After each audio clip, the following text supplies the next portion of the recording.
Hello, and welcome to What Remains of Edith Finch for the however many times we've played this. So hello, Chase Swift.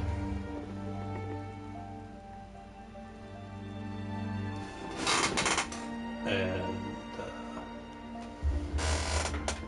yeah, also just kind of, it's always been kind of a game that I like playing around this time, so yeah.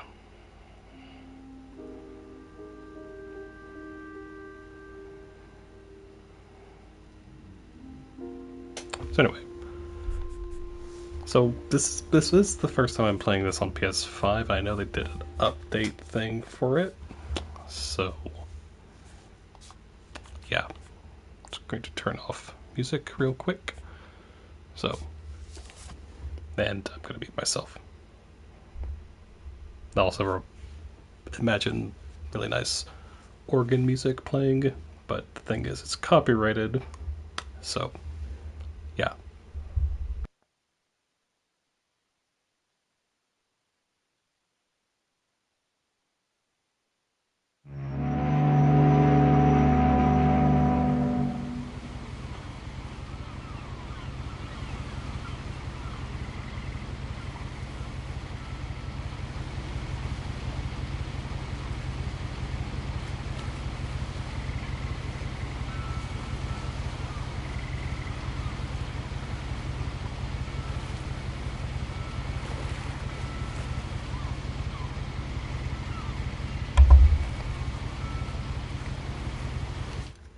Hold on.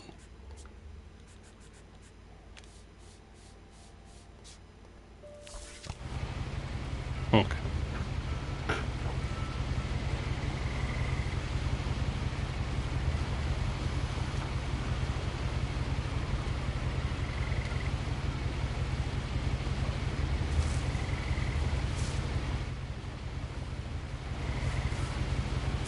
A lot of this isn't going to make sense to you.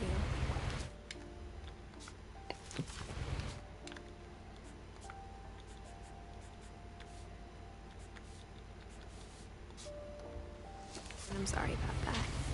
I'm just going to start at the beginning, with the house. Of course.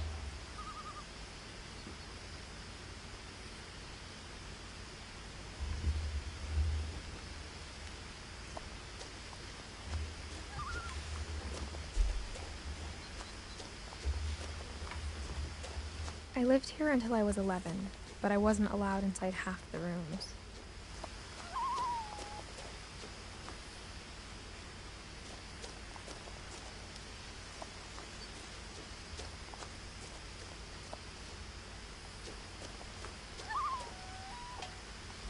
Inside the mailbox were bills from 7 years ago, marked urgent, open immediately.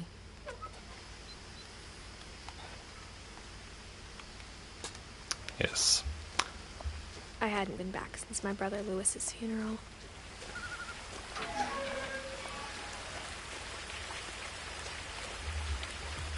This property is protected by video surveillance. In her will, my mother left me a key, but didn't tell me what it unlocked. Maybe she thought I'd know. Or she thought the mystery would be enough to bring me back.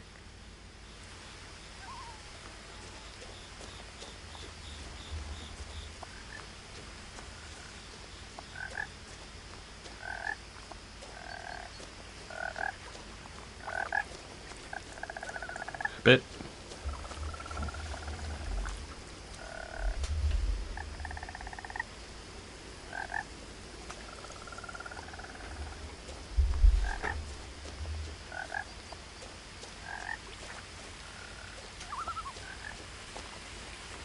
But yeah, like I said, I always like playing this game because for some reason it always kind of gives me a fall sort of vibe. I don't know why. The truth is, even after I inherited the house, I never thought I'd come back to it. but now I had questions about my family that only the house knew the answers to. The woods around the house have always been uncomfortably silent.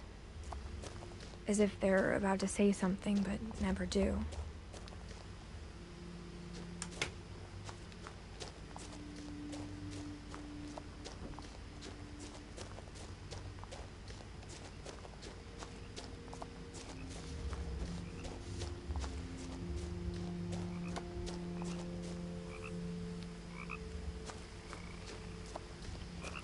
Hold on.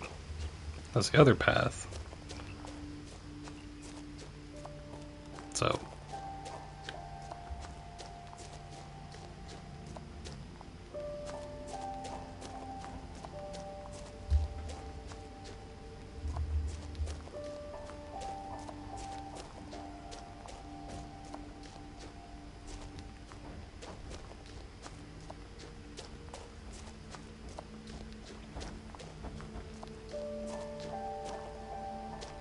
Oop. Get. There we go.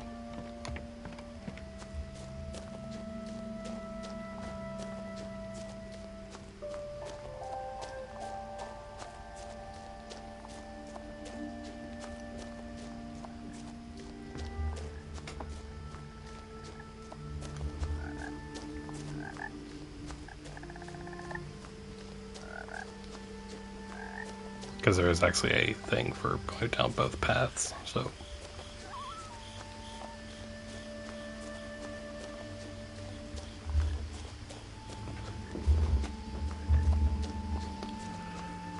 Alright.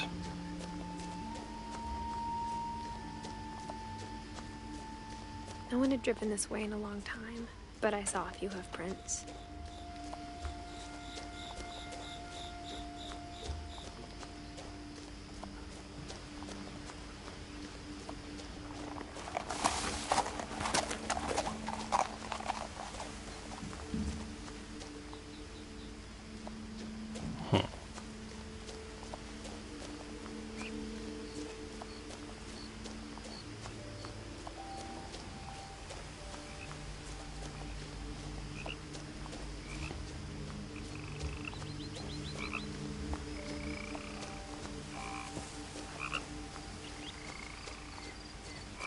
The house was exactly like I remembered it, the way I'd been dreaming about it.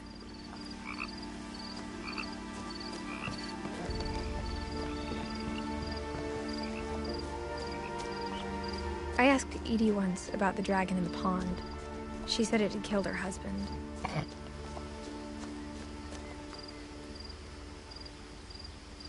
Exactly.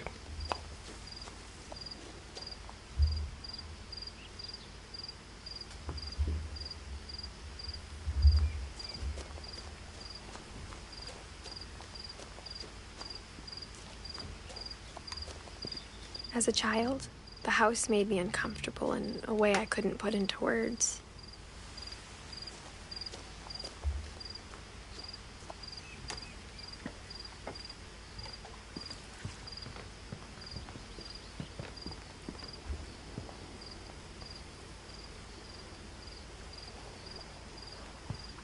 It is still a very nice looking game.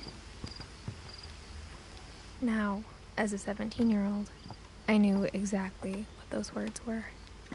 I was afraid of the house.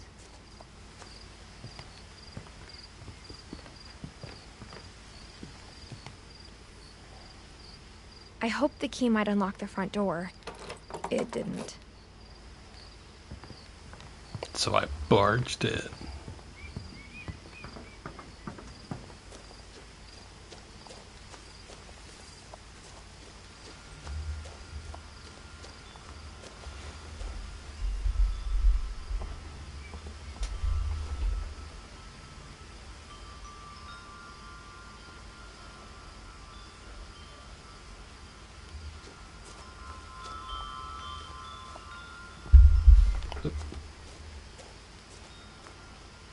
The house felt like it had always been here. Even the swing set was older than my mother.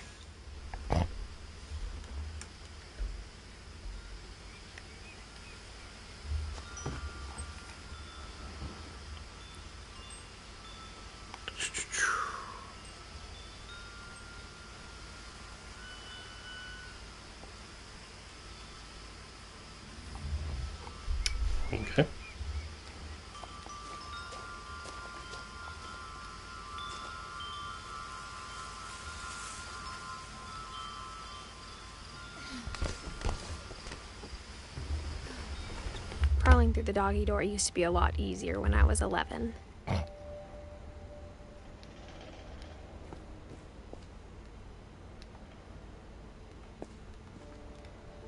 The power had been turned off the night we left.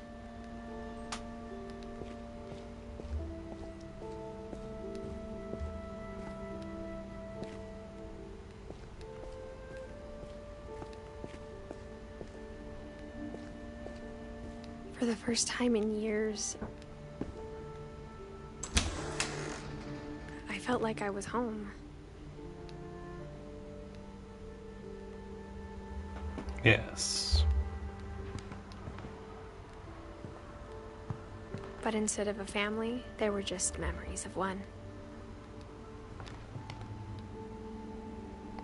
Holiday Feast, Witch's Kitchen, Viking's Belly, Tasting Thailand, and Nordic Cookbook.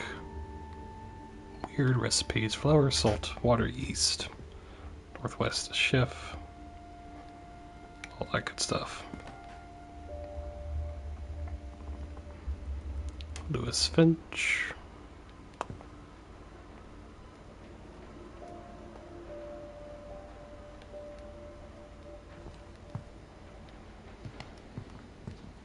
Like how only one restaurant would deliver to our house, so we had Chinese a lot. That doesn't sound Or so how bad. after Lewis started working at the cannery, we all got sick of eating salmon. Except our cat, Molly.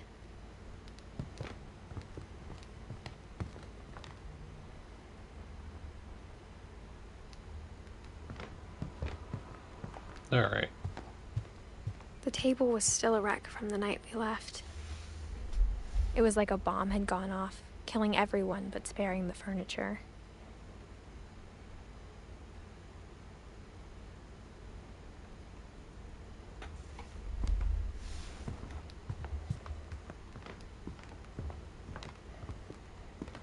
My mom was the only one of us who could imagine Great-Grandma Edie living in a nursing home.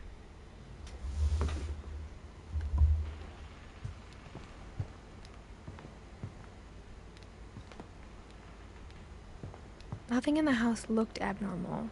There was just too much of it, like a smile with too many teeth. Even the fireplace had a story. Edie told me the bricks came from the original house, after it sank.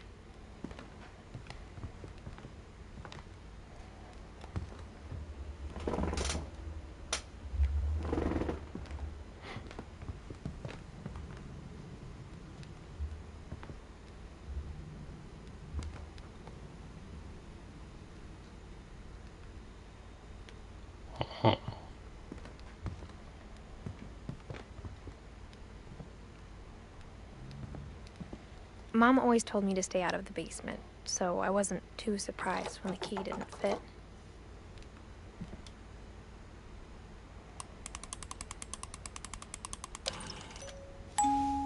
Great-Grandpa Sven built a music box for Barbara, along with the rest of the house.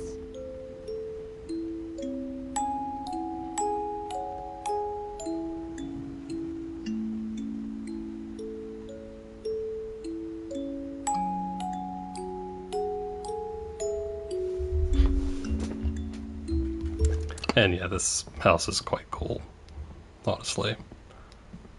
A lot of things got left behind in the whirlwind of that last night.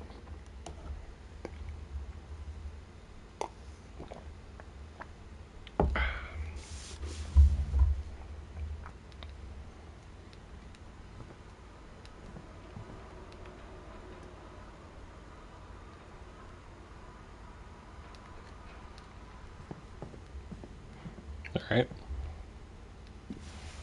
After Milton disappeared, Mom sealed up all the bedrooms.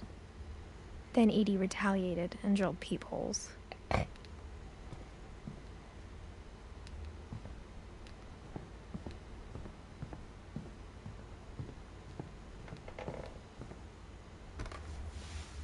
My Grandpa Sam spent 7 years sharing a room with his dead brother, Calvin. Uh-huh. As a kid, I just assumed every house had peepholes and sealed rooms you weren't allowed inside of.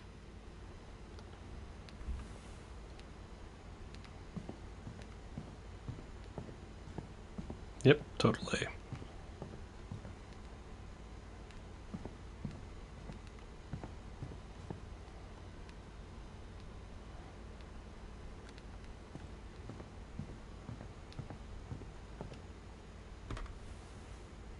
Molly always seemed like a girl I could imagine being friends with, if she hadn't died in 1947. I mean, yeah. I spent a lot of time playing in Great Uncle Walter's room. I think my mom sometimes regretted not sealing it up. I mean, it's a cool room, so, I mean... Lewis told me there were secret passages, but I never believed him.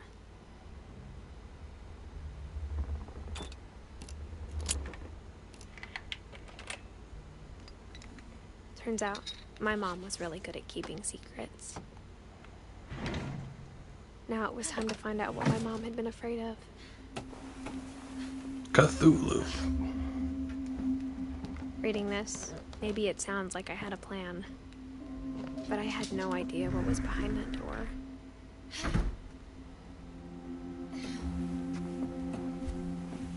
Just like I had no idea where all this was gonna lead. I grew up looking at Molly's room. Molly's gerbil had a tiny bedroom with its own even tinier gerbil cage. I think I accidentally skipped something there, but oh well. Being inside for the first time, I felt like I'd stepped behind a painting.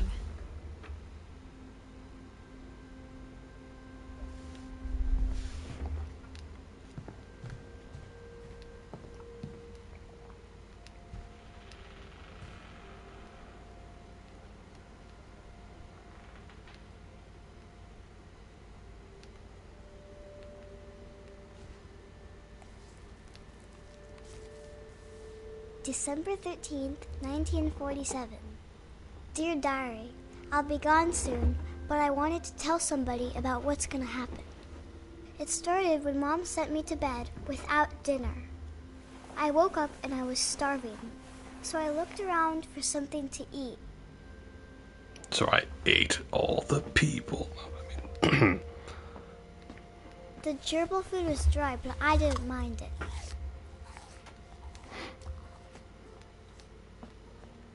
My Halloween candy was all gone.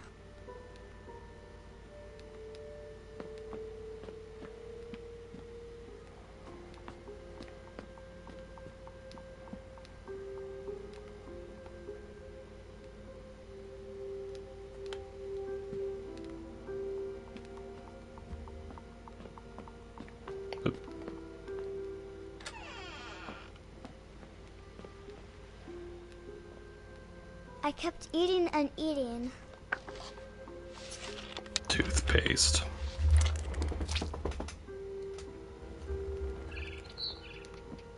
I ate a lot of things that night.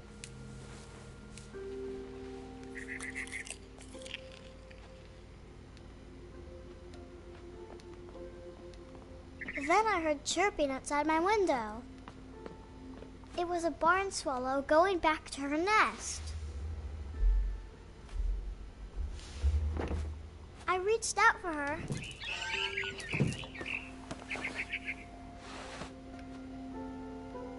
And suddenly, I was a cat.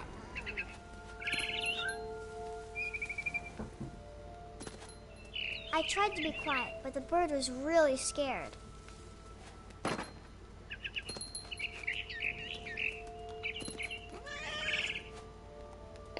The most healthy diet ever. Mom and Dad didn't even look at me.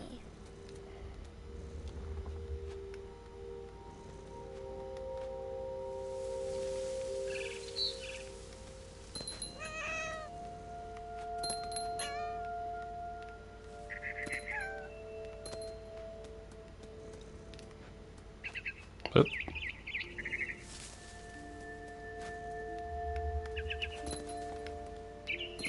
Come here, you bird. I jumped and I almost got her.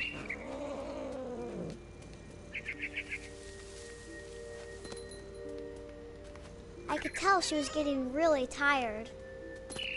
Now I was up in the big tree. I promised Dad I wouldn't climb it anymore. All I cared about was eating that mama bird. Yes. I gobbled her up. And suddenly, I was an owl. First, all I heard was the wind. Then I heard little teeth nibbling in the grass.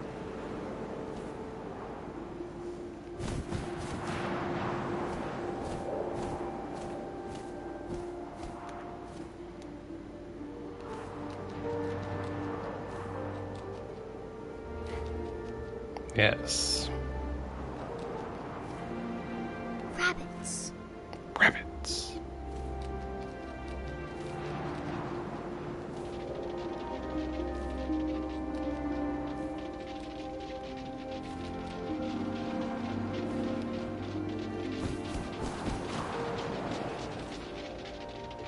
Ooh.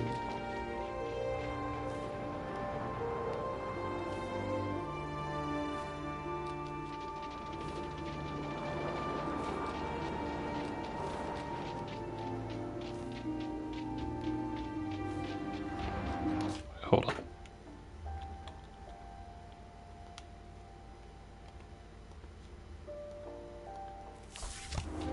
Oop, hold on, real quick.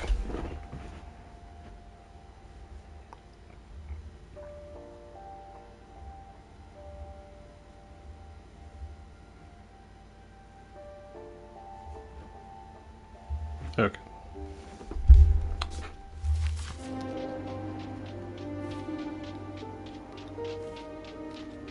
I think I messed up.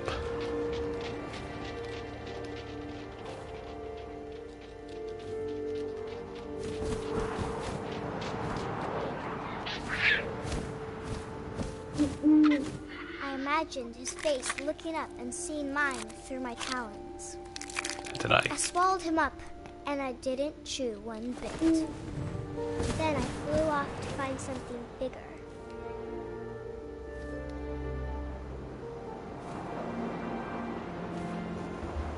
Because it's a trophy to get 2 rabbits on 2 swoops, and yeah. A mama rabbit.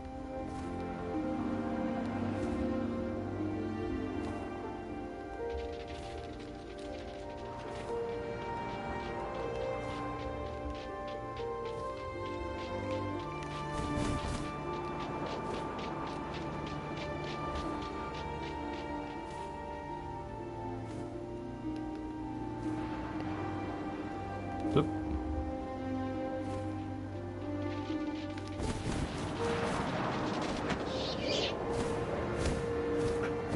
She was almost too big to carry. I started choking, but I couldn't stop eating. And suddenly, I was a shark. Which, that's very obvious.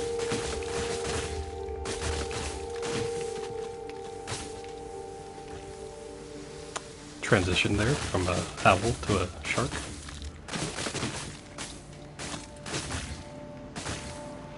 I rolled off a cliff and into the ocean. Now, I was hungrier than ever.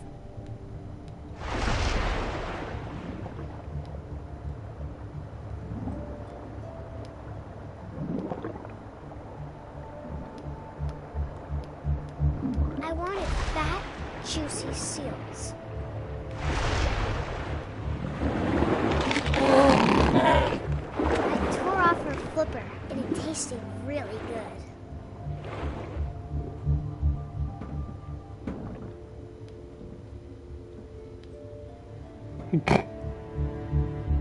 Oh yes. Cat, then an owl, then a shark. I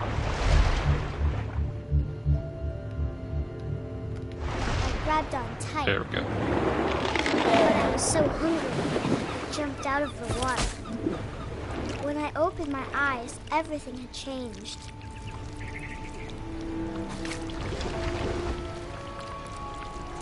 Now I was a monster, and I smelled people everywhere.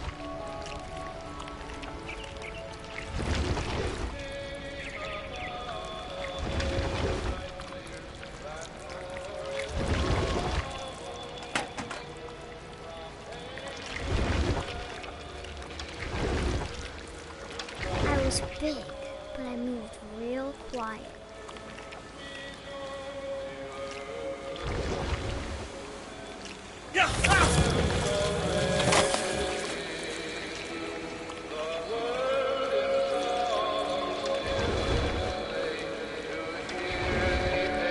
I wanted to stop, but also I didn't.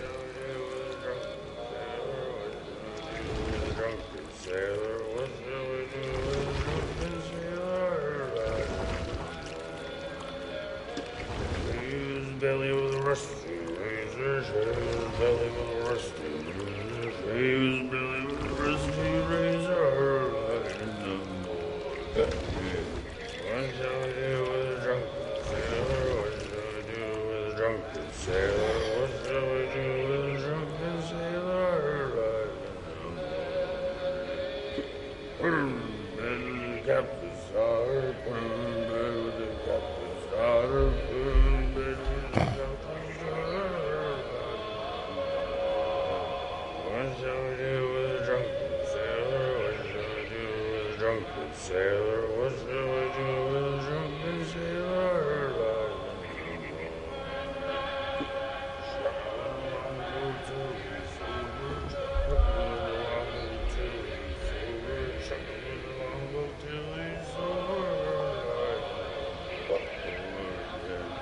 shall we do with a drunken sailor? What shall we do with a drunken sailor? What shall we do with a drunken sailor? Put him in the scuppers with a hose pipe on him. Put him in the scuppers with a hose pipe on him. Put him in the scuppers with a hose pipe on him. What shall we do with a drunken sailor? What shall we do with a drunken sailor? What shall we do with a drunken sailor? Heave-ho, she rises, heave-ho, she rises, heave-ho, she rises, in the morning.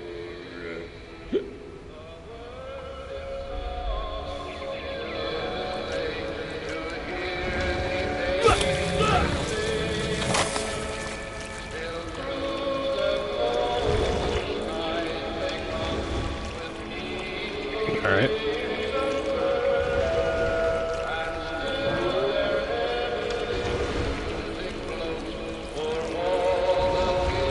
After the last passenger, I was still hungry.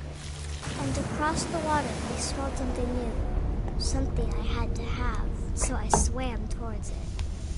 People. I slithered onto the sand, and the good smell went into an old pipe.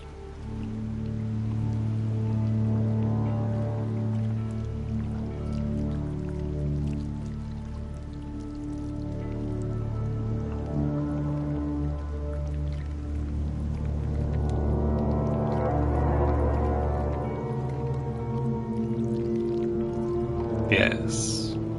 I got closer and closer.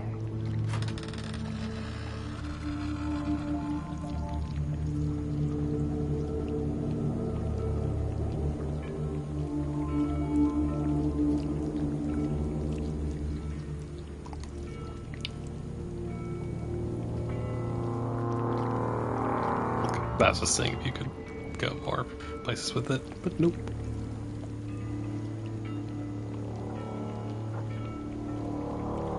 All of my stomach started growling. And suddenly, I was me again. I held my breath for a long time, but I couldn't hear anything. I think it's waiting for me to fall asleep. But it's not going to wait much longer. It needs to feed, and we both know I will be delicious.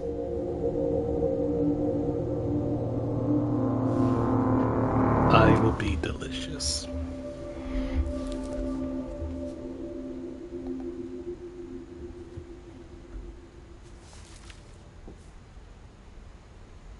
I'm not sure if I believed all of that, but I'm sure Edie would have.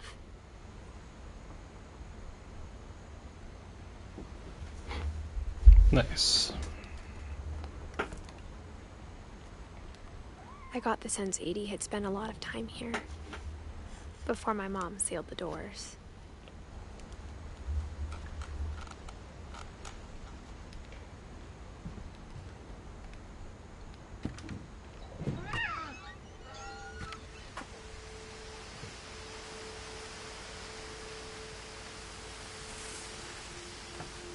This would be obvious later, but my mom never told me any of these stories.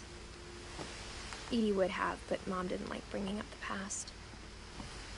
Though, when we adopted a stray kitten, she was the one who named it Molly.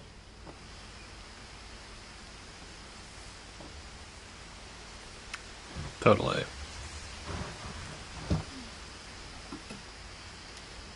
I spent a lot of time in Great-Grandma Edie's room. Slurpee.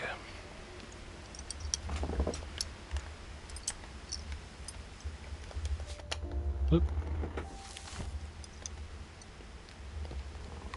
Rob. Purpley. Edie knit me a new pair of gloves every year, just in time to replace the old ones.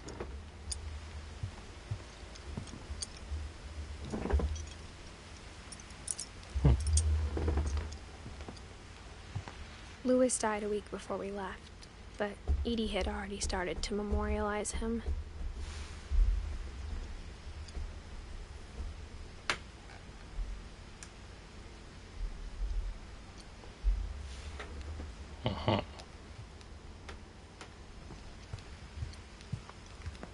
Edie gave a big interview about a mole man living under the Finch house. My mom was furious. I hadn't thought of myself as Edith Jr. for a long, long time.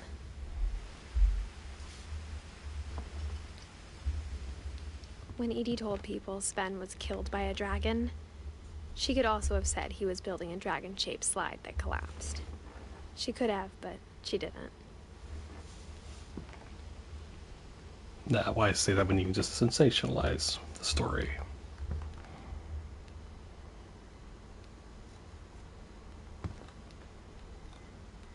Even in her 90s, sometimes Edie seemed a lot younger than my mother.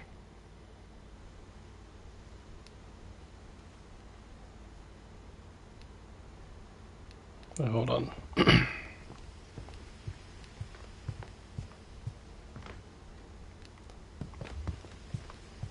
No, well.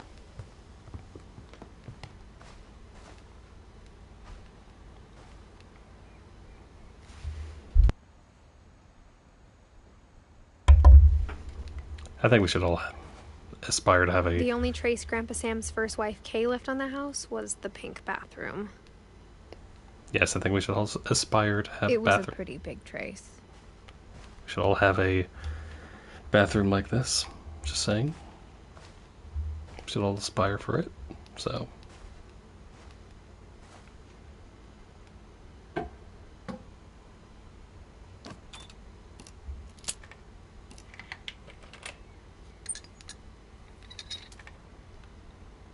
There's a secret in this bathroom. It's in the last place you would look. It isn't in the cupboard. It's hidden in this book.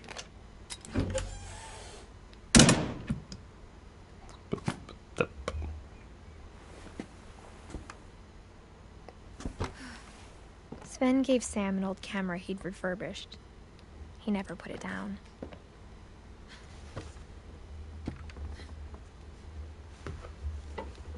Hold on, real quick.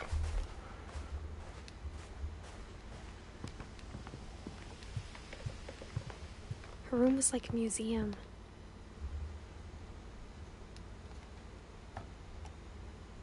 Yeah. For 500 years, the Finches have been famous throughout Norway for their fortune and misfortune.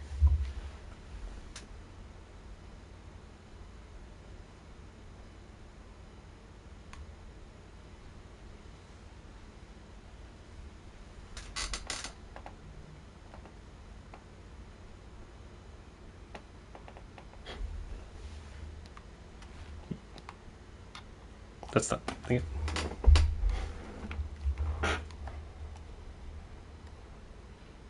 I did not mean to do that. Odin Finch buries the latest victims of the family curse, his wife Ingeborg and their newborn son, Johann.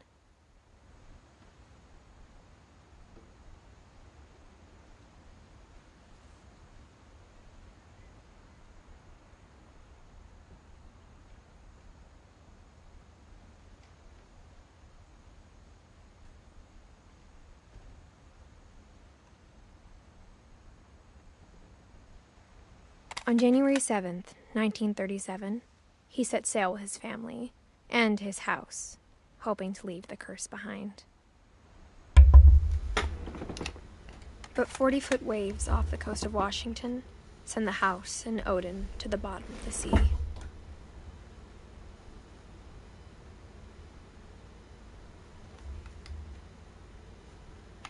Odin's daughter Edie, with husband Sven and baby Molly, step ashore on their new home, Orcas Island.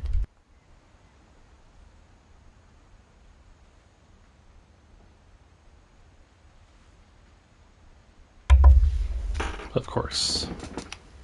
Odin Finch is the first to be buried in the new family cemetery. His daughter Edie is already dreaming of a new Finch house.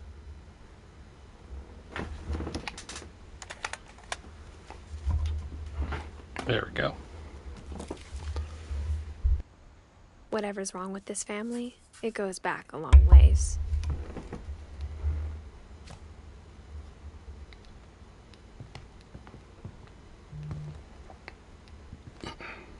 All right.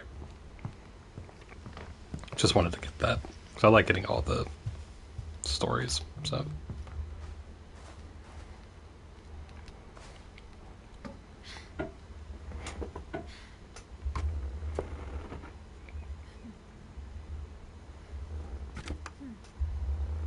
All right.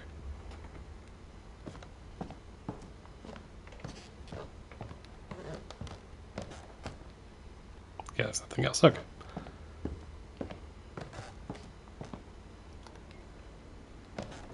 From the paintings on the wall, it was clear my brother Milton had been here before me.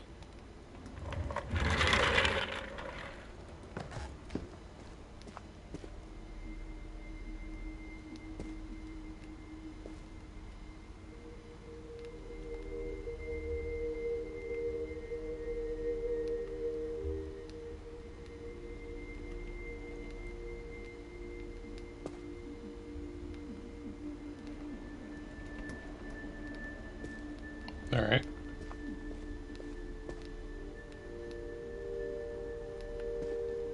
I knew Grandpa Sam had a twin.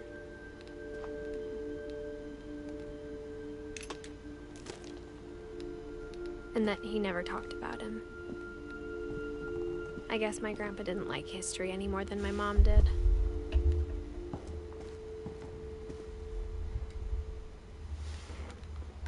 I mean,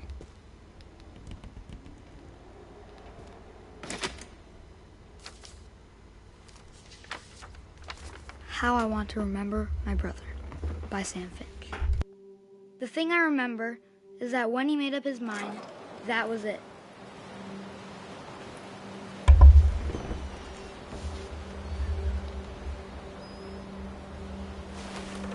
My brother said he'd die before he ate another mushroom, and he did.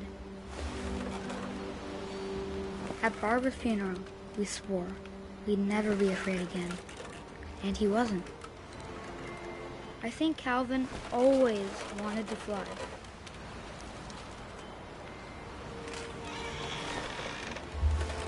Sam! Calvin! Dinner's ready! Coming! But that day, he finally made up his mind to do it. I told him going around was impossible.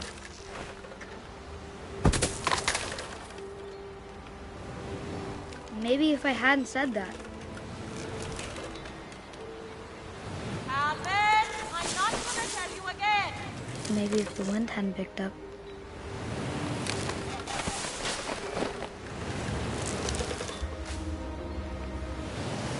then maybe he'd still be here.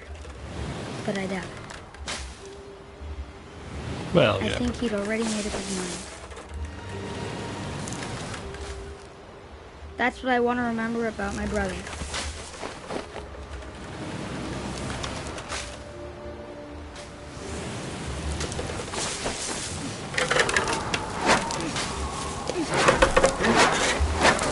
The day he made up his mind to fly. And he did.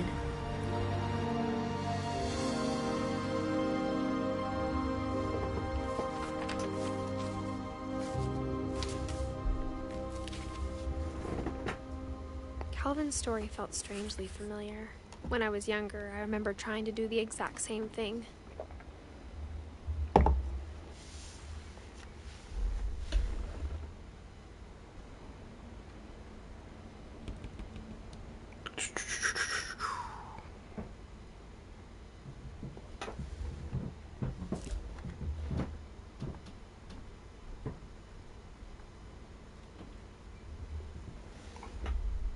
All right.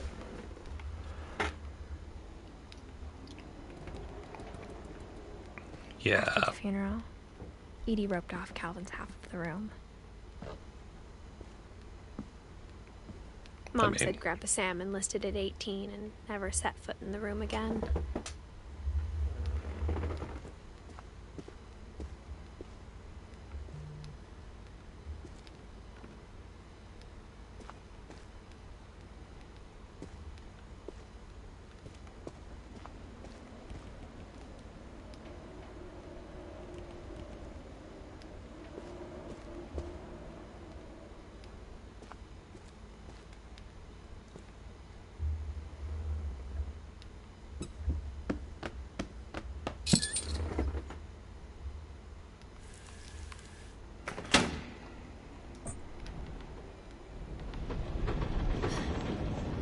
But yeah, but this house would be really cool to have. Just saying.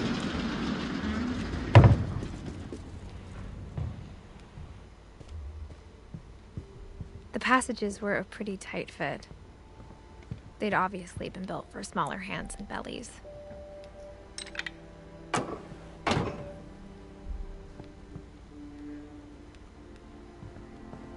Whenever people ask me about my family, the first thing they always want to know about is Barbara. Edie's father, Odin, built the original house.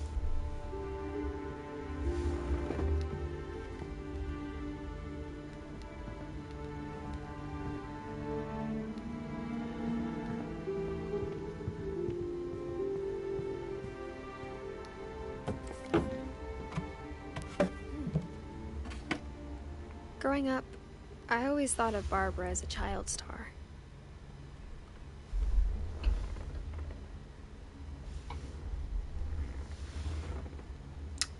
Yes.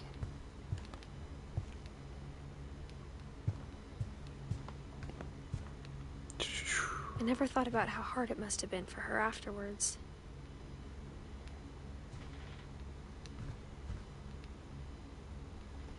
It's kind of a lot of a thing for a lot of ones like that, but I'm gonna have to yes, the credits. Music. Sadly. Of all the stories people wrote about Barbara's death, I'm surprised Edie saved this one.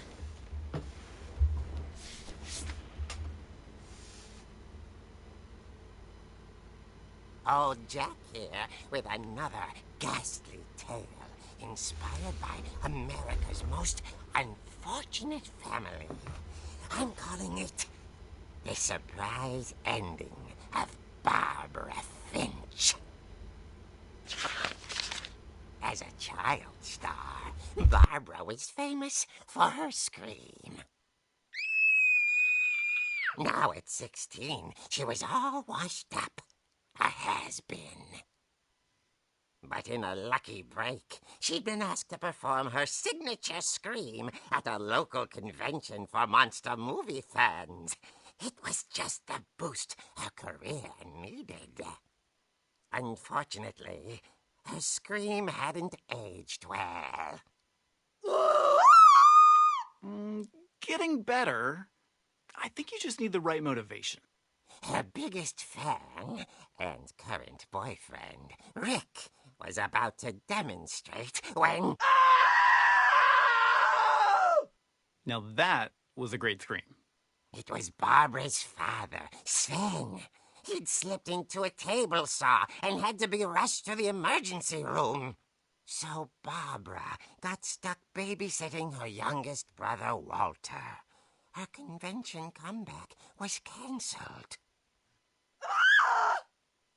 Okay, I'm hearing frustration, but I'm not hearing terror.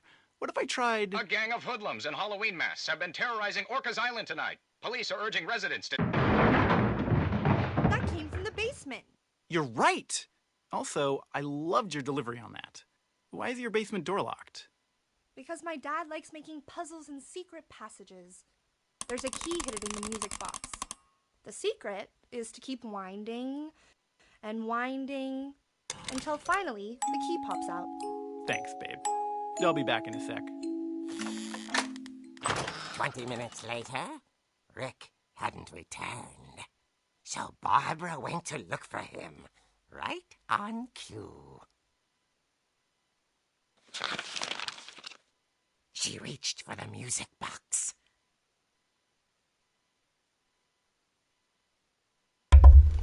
Yes. And as she wound the key, she listened for Rick, but the house was silent.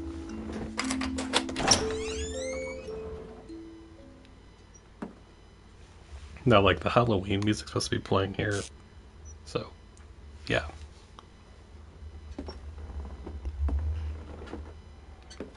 I think She it was... found Rick's crutch and imagined the worst.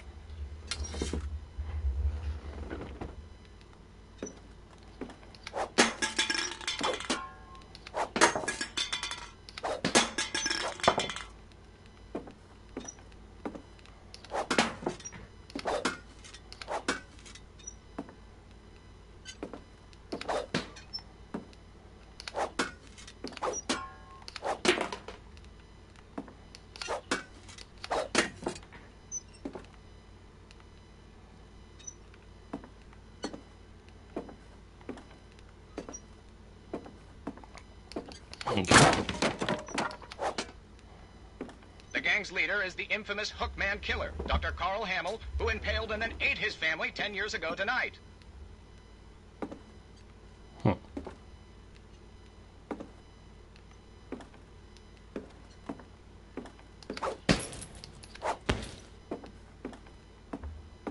Of course. The old fridge rattled and grew still.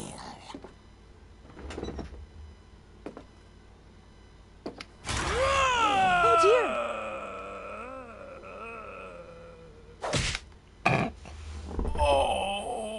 Rick? Barb, relax. I was just trying to scare you to help you find your scream. Well, I'm not scared, Rick. I'm furious. Then act furious. All I'm getting from you now is that you're hurt and confused and you're... She threw him out, but she kept a little something to remember him by. Barb, have you seen my other crutch? And she was still holding it when she fell asleep watching the late picture show. Hours later... Barbara! Walter, what's going on up there? Ah! Okay, I'm coming up, but if this is a trick, you're dead, Walter. I will kill you myself.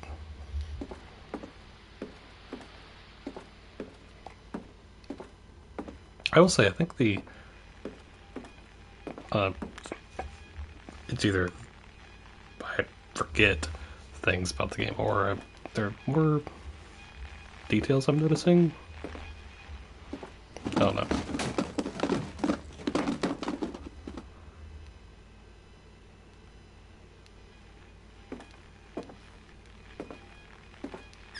Walter, are you there? Walter had vanished, but his bedside radio was still on. Orcas Island police describe the man as 6 feet tall, with a steel hook for a hand.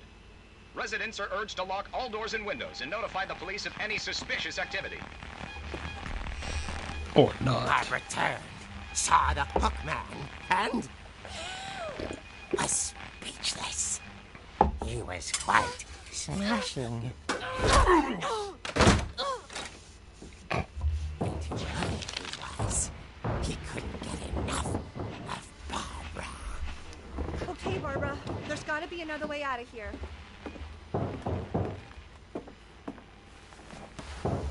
That night, she played her part beautifully. Of course.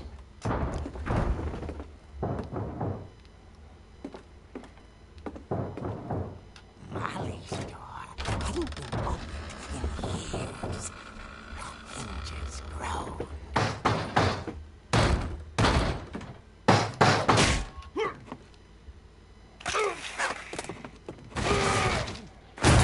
He wasn't moving, but she sensed the story might not be over yet.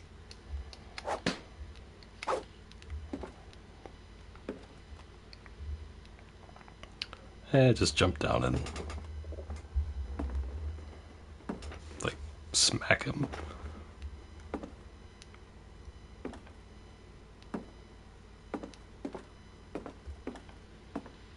Oh, gasp. The hookman had vanished. She listened for his breathing, but all she heard was... Gasp.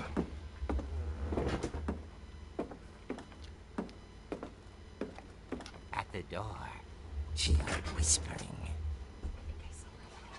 It was coming from inside the house. Gasp. Oh dear.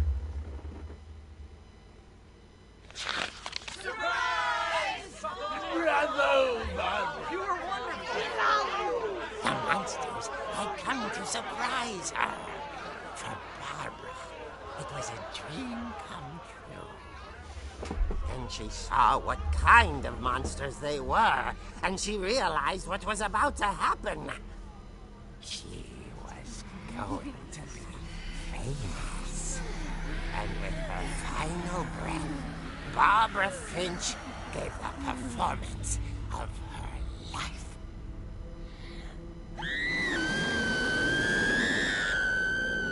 I Then wasn't she there died. myself, but I hear Barbara was magnificent. Poor girl. She had a taste for stardom. But unfortunately, so did her fans. Of course, the police blamed it all on poor Rick, who disappeared the same night. And little Walter, hiding under his bed the whole time. He took it all pretty hard, but that's another story. As for Barbara, tucked inside the music box is all they ever found of her. Her ear. Bum, bum, bum. Now that's what I call a real eerie tale. Ha ha ha ha ha ha ha.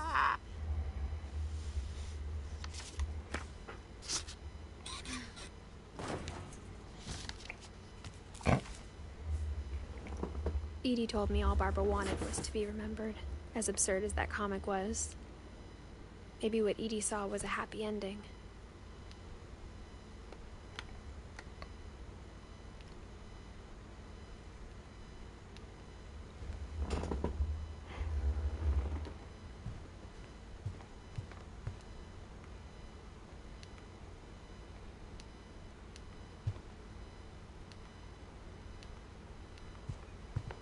All right.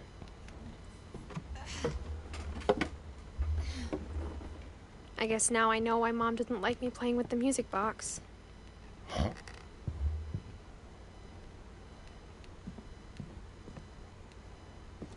Mom must have locked the third floor stairs on the night we left.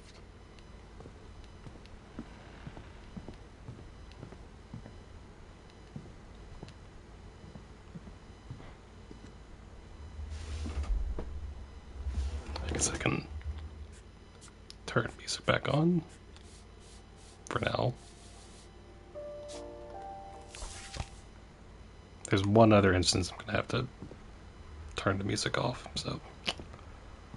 My mom wasn't much of an optimist, but she never stopped believing that my brother Milton was alive.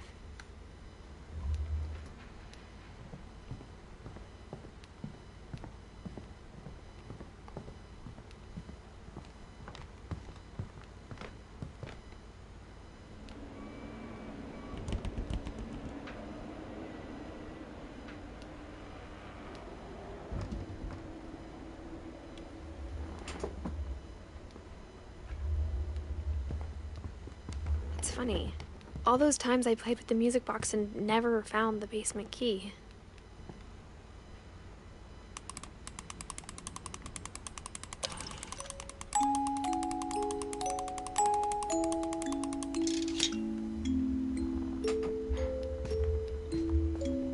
Success.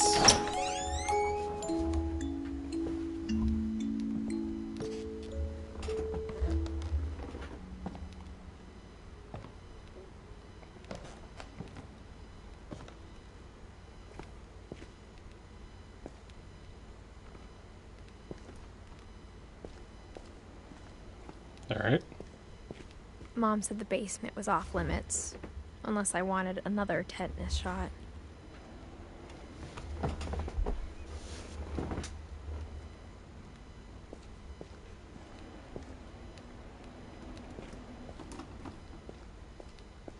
I saw Edie sneak down to the basement once, carrying packages.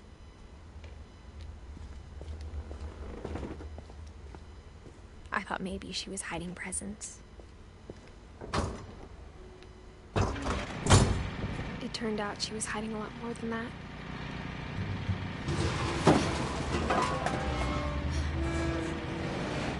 Exactly. I remember asking Mom once about where Walter had gone. She said after Barbara died, he got as far away as he could. If there's a pattern in all these stories, I think it's that none of us has gotten very far.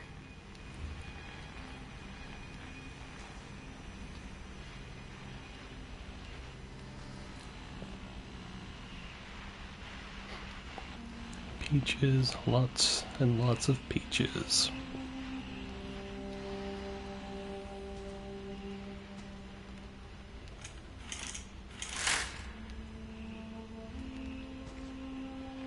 What of you? A picture.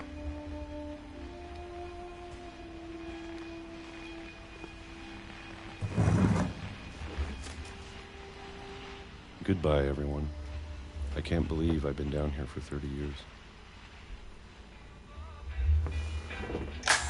On that first day, after the shaking started, I didn't think I'd survive a week.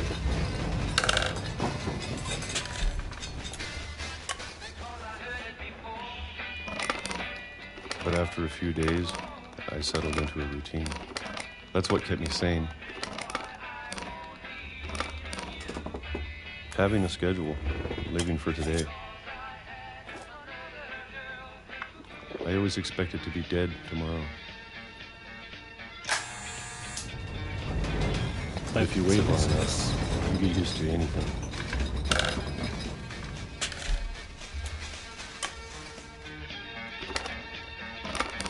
Even a monster on the other side of a door starts to feel normal. Almost friendly.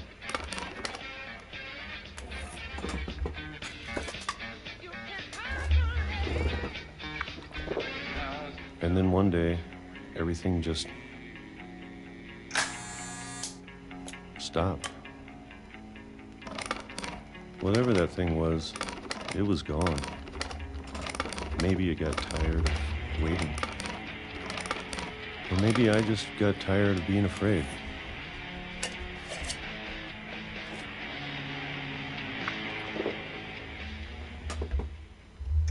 It's been a week now, the longest in 30 years. I'm done waiting. I have to leave while I still can.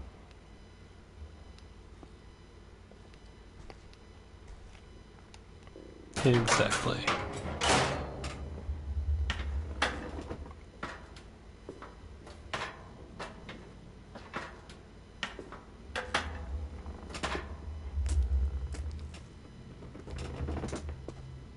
I know it's out there, somewhere.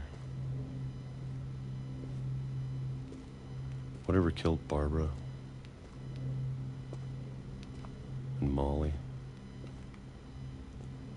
and Calvin.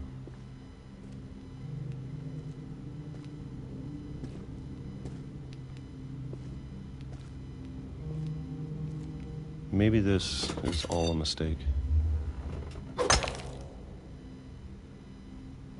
But I need to stop living the same day, even if it kills me.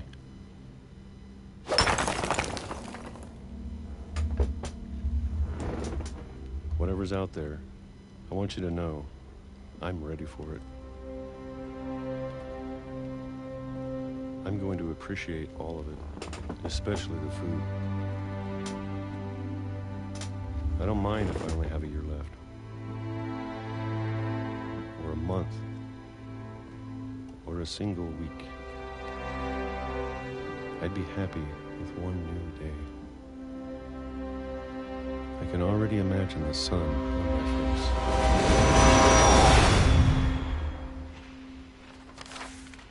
Yeah.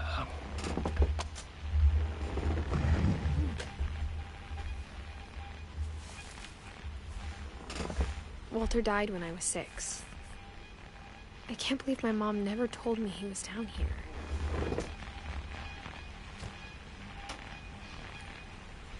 I'm sure my mom was trying to protect me.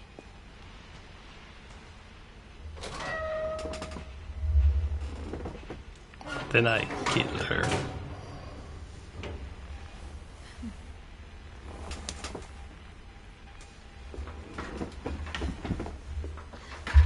Maybe she was afraid I'd end up like Walter.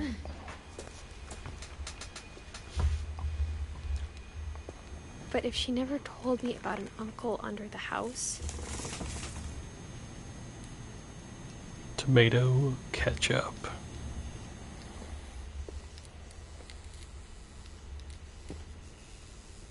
Vitamins.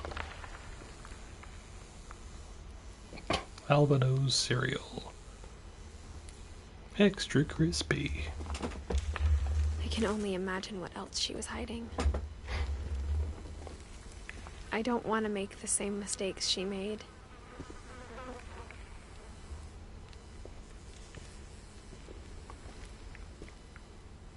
Trying to bury something that's still alive.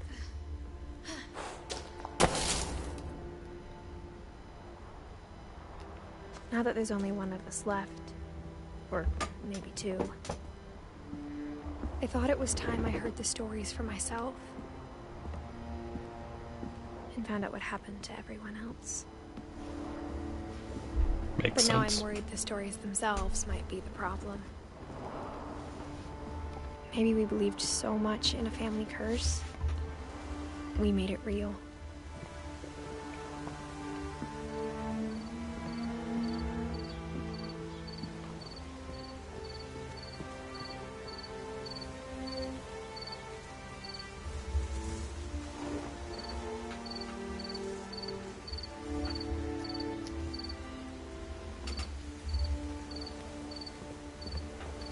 But yeah. I don't know if I should even be writing this.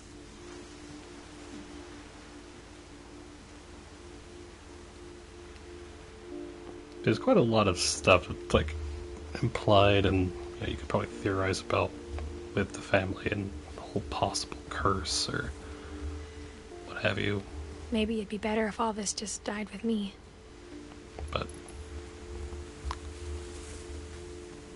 But I thought you should know about your family.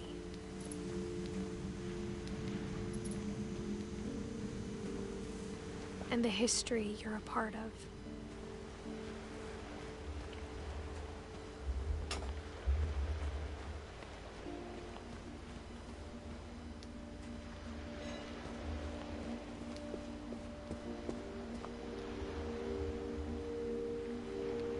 I don't know.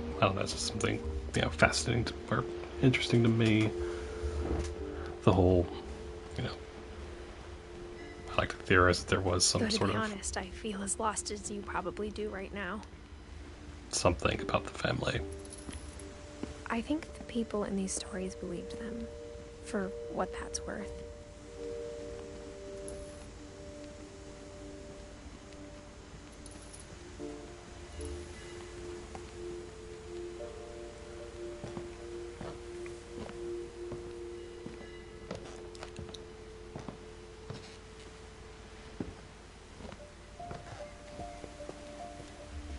And when I look at the house, that history of imagination and stubbornness and madness, any of it seems possible.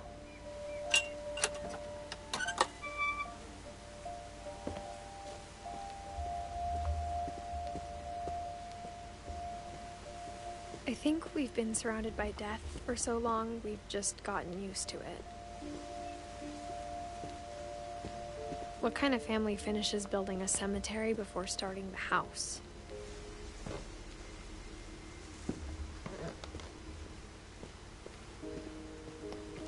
It's embarrassing for me to admit this, but the pet cemetery made me more uncomfortable than the human one. 3 of the gerbils are mine, and 2 had been my fault.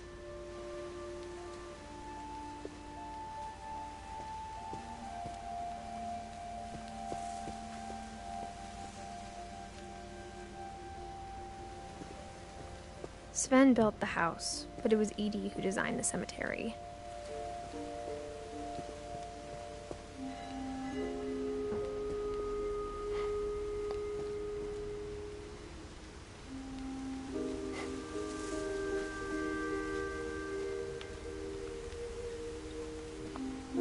But that's kind of cool.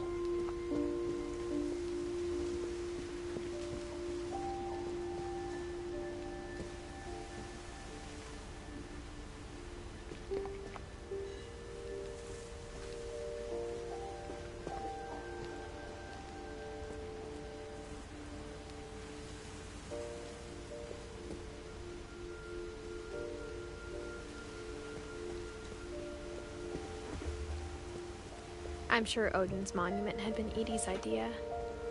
My mom was always trying to move on, but for Edie, the past never went away.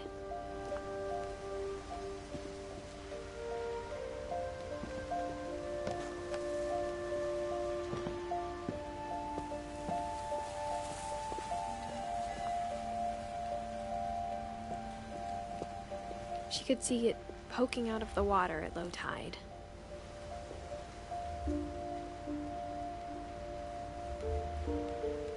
Uh-huh.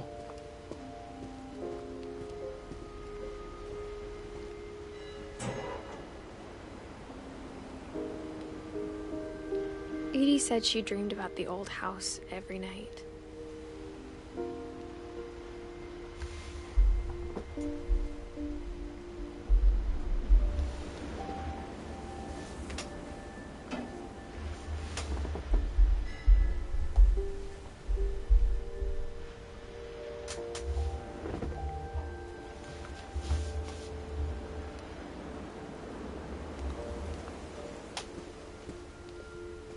Alright.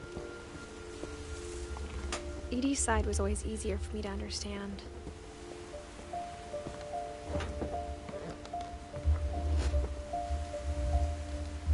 But the older I get, the more I can see where my mom was coming from. Her dad had been pretty strict, but it wasn't enough to save her brothers. She was just trying to do better.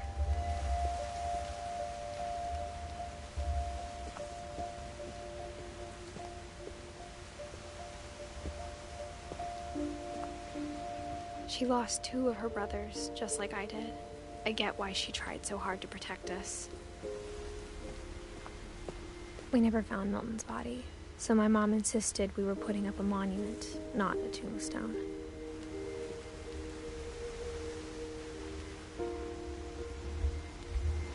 Yes. There's so many things I wish I could ask my mom now. Part of me thinks this is what she wanted all along. For me to come back someday and find everything out for myself.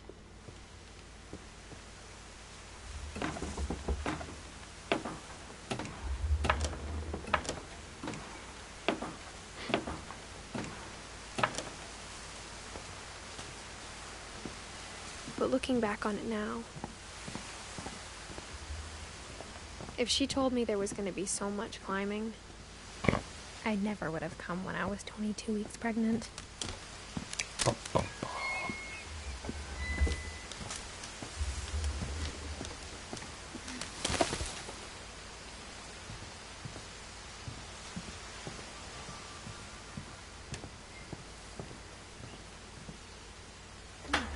I never met Grandpa Sam, but I think he and my mom had a lot in common.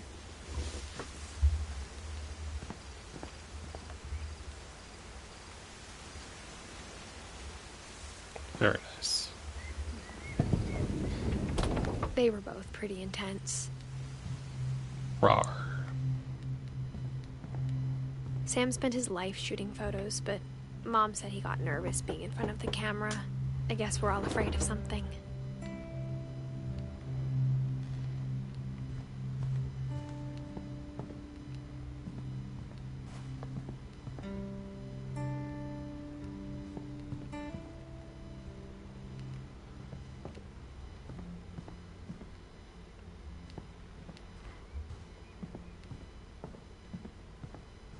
Instead of hiding from death, Sam seemed to go out of his way to meet it.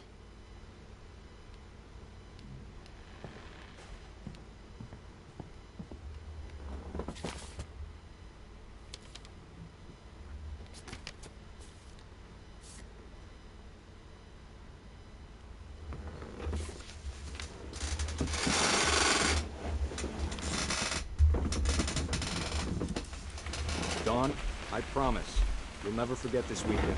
Yes, sir. These memories are gonna last a lifetime. Hmm? What? Am I gonna have to shoot anything? It's a hunting trip, Dawn. Shooting is strongly encouraged. Perfect. It's gonna rain the whole weekend, isn't it? I will never forget this weekend, Dad. That's the spirit.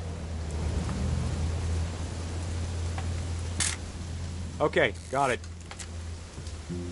I'm gonna take some pictures, okay? Just be careful. That camera's older than you are.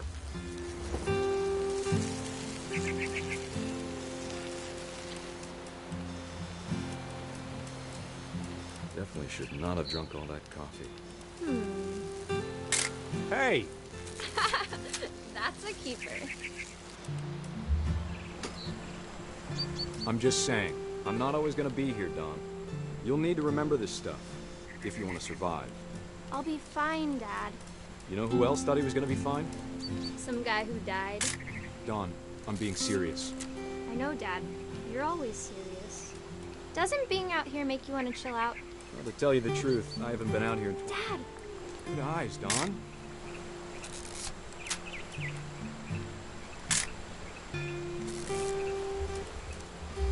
Before you take the shot, let me get a picture of you.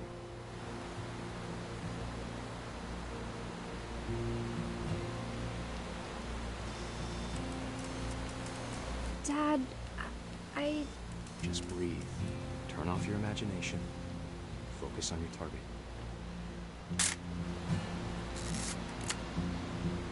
Let me get behind you. Do I have to do this? Dawn, you don't have to do anything. But if you want to survive, you'll need to be strong.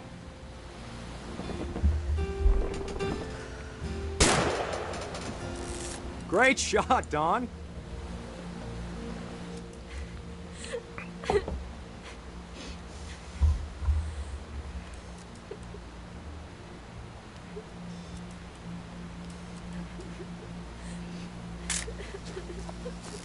I'm proud of you, Dawn. Always remember that, okay? Dad, it's twitching. I think That's it's totally so... normal, Dawn. Just focus on the camera. Try not to think about... Dad! Yeah.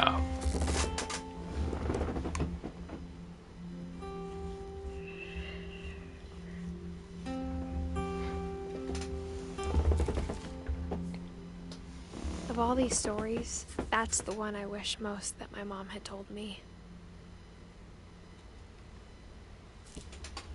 I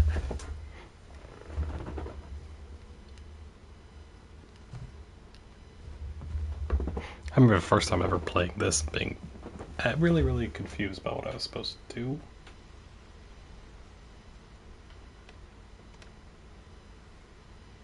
On that part, I was like, I didn't know I was supposed to like move him for some reason. I don't know. But yeah.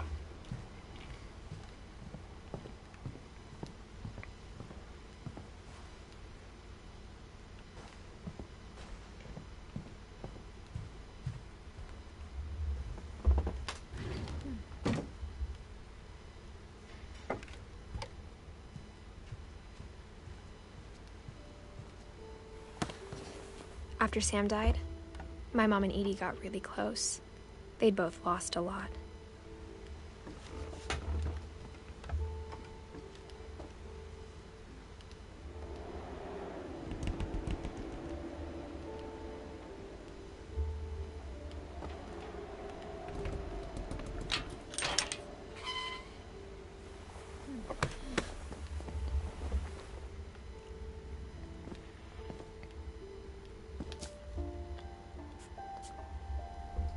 Just gonna go ahead and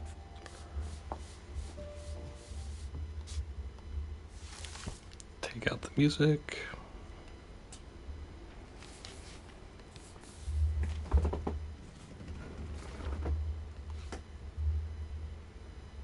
But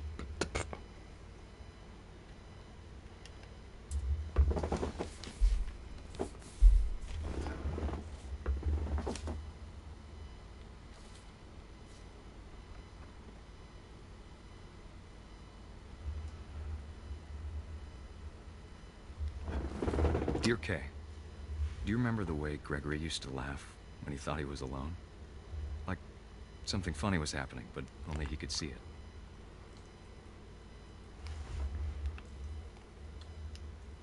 I think he saw things the rest of us don't.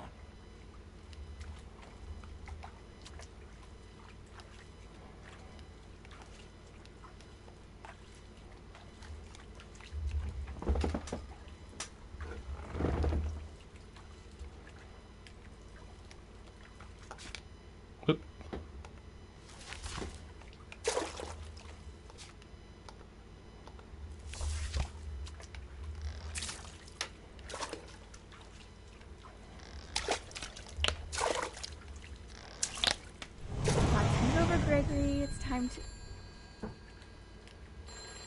Hold on, sweetie. yes, bath time is not Hello? over.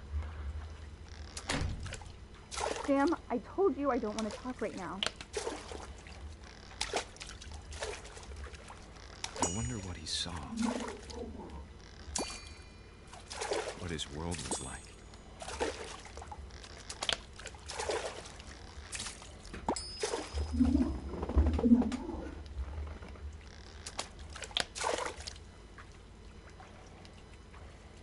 He reminded me so much of Calvin. Lost in his imagination. Whatever it was, he saw.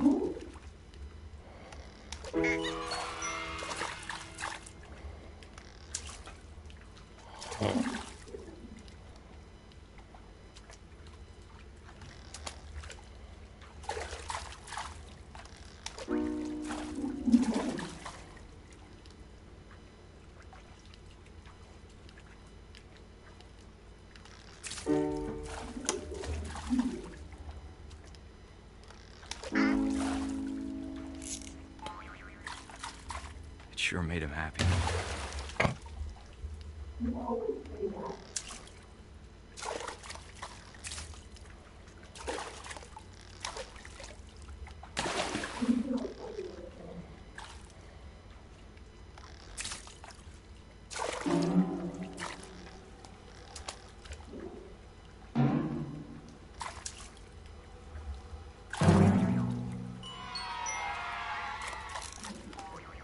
I know how silly it sounds.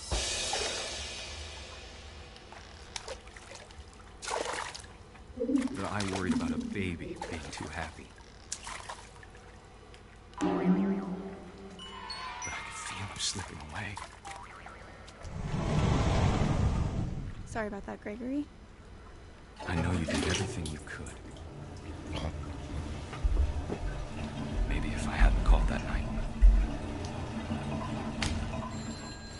Damn it. Hold on, I don't want Gregory to hear this. I wish he could have told us about the world he saw.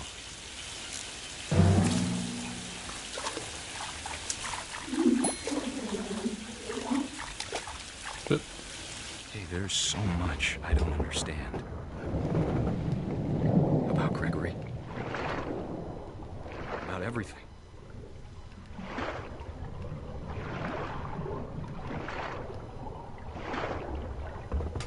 But I know what happened wasn't your fault.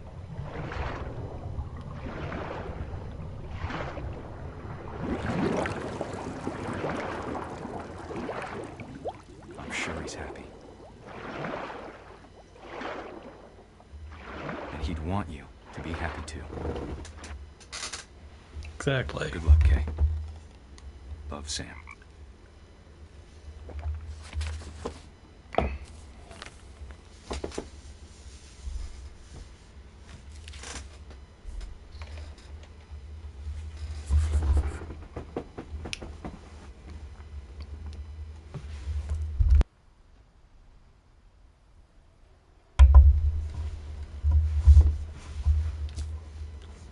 I think we should be good on the music for the rest of the game, so...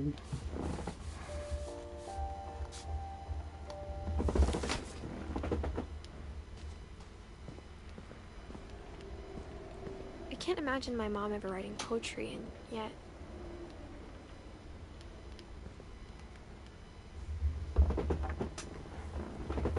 A poem for Gus, who always said the wedding was a bad idea. Our father never hit us kids, at least not very hard, before the day my brother said with teenage disregard that he'd be dead before he'd see a wedding in our yard.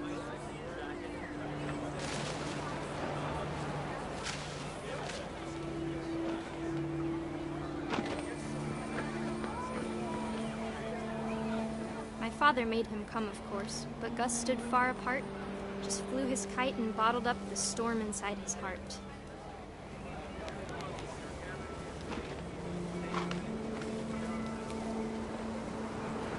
I tried to talk him out of it, but though he'd never met her, we don't need a stepmom were the words that I now learned. pronounce you husband and wife.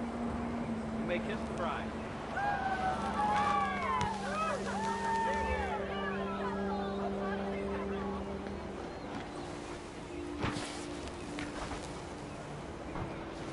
When the time for photos came, Dad ordered him to come here. But Gus declined, and as a sign held up his middle finger.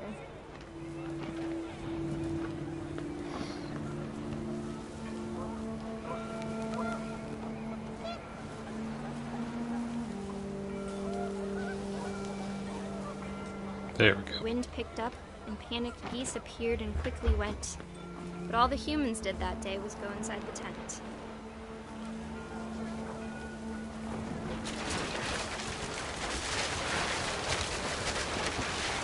The rain came down in buckets then, but no one seemed afraid that nature might destroy the tent our dad had crudely made.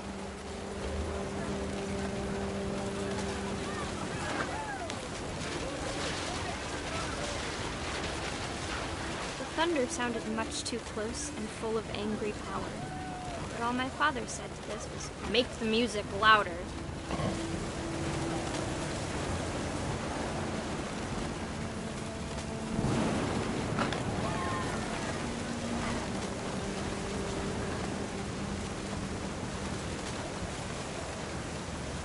We.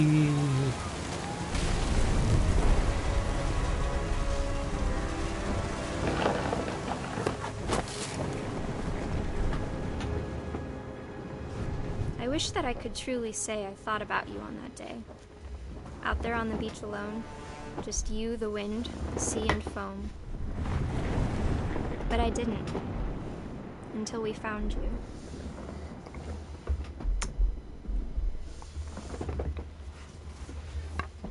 Yeah. She never talked about him, but Mom told me once if I was a boy, they were going to name me Gus.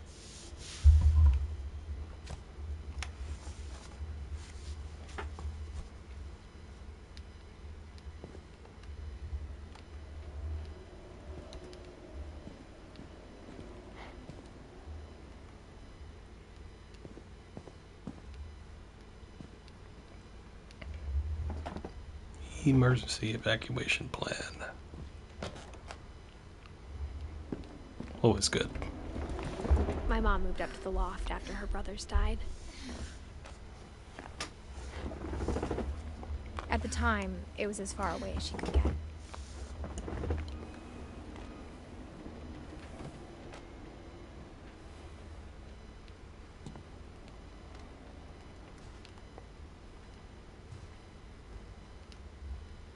Religion was another thing my mom never talked about, but I think it helped her a lot after her dad died.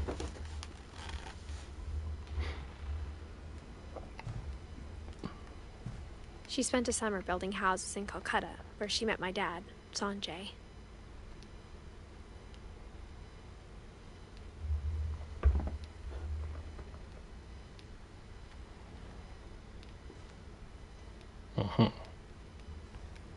My mom moved to India a week after graduation and got a job teaching English. Louis was born a year later.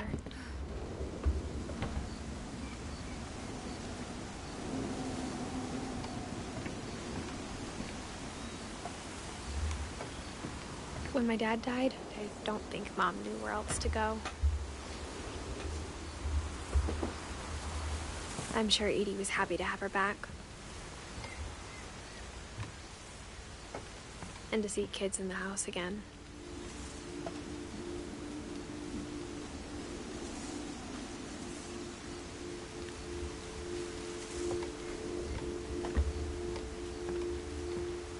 The house had to get a little bigger, but Edie was used to that.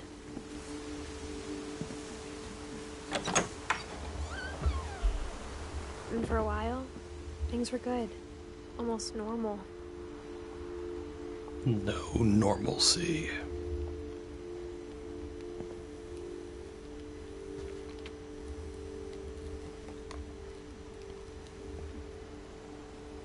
I don't know if how many people can learn the dot dot. Anyway.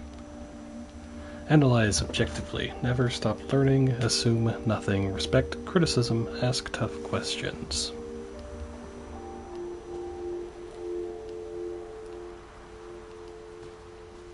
Yeah. But it didn't last.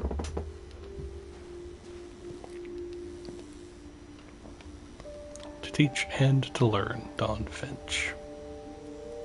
7 ways to create a fulfilling classroom.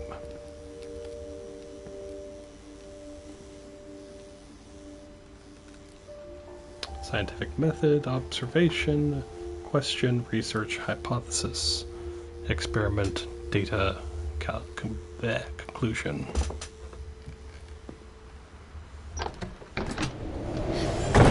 The beginning of the end was Milton's 10th birthday, when Edie gave him a castle.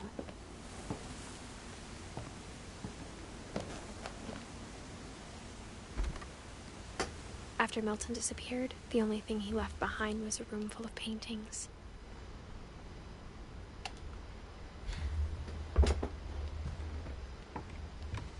Now, see, if you ever played Unfinished Swan, you'd know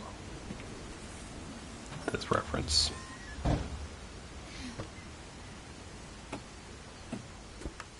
Which is another game I love.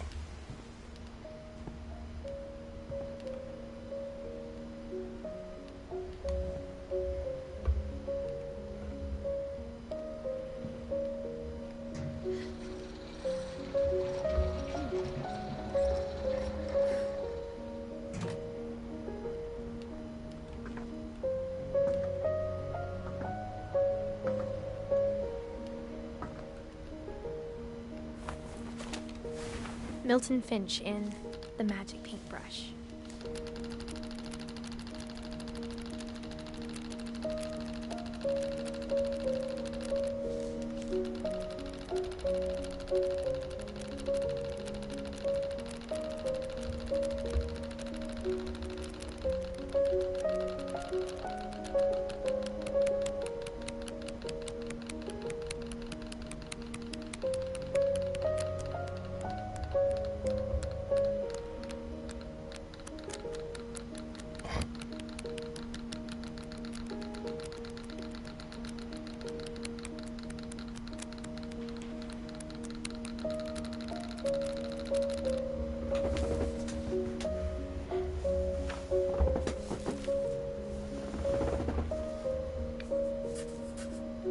I was 4 when Milton disappeared.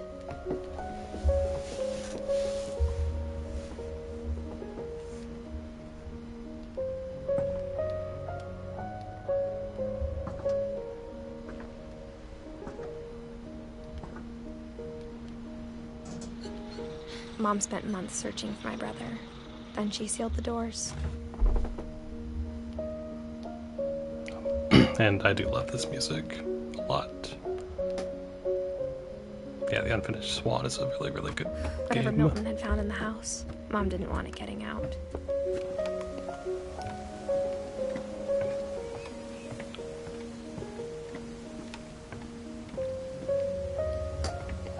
Bum, bum, bum, bum. Bottom.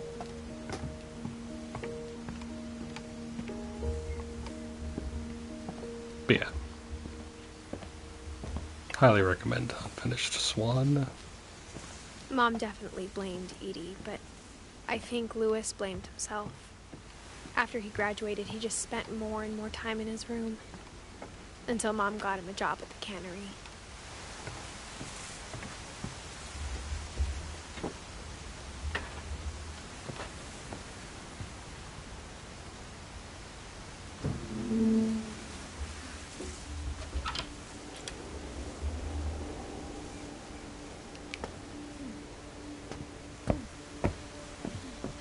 Lewis's room smelled very, very familiar. That part of him lived on.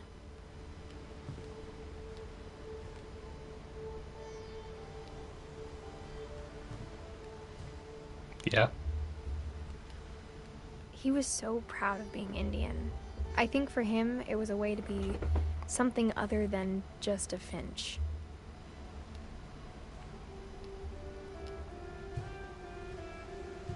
Lewis and I spent a lot of time playing games together, but he was surprisingly bad at them. He died a lot. He was awful. The Wonderland Turbo, that's my favorite game console.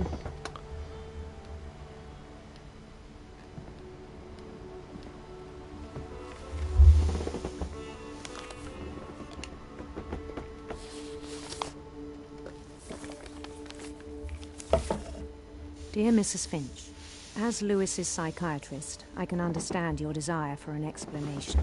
As I see it, the trouble began in January, shortly after we convinced your son to seek treatment for substance abuse. Newly sober, I believe Lewis first noticed the monotony of his daily life.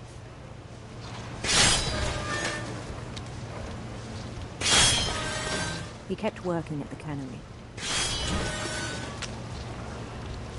But he withdrew part of himself. In our sessions, I saw the same behavior. His mind began to wander. I asked him to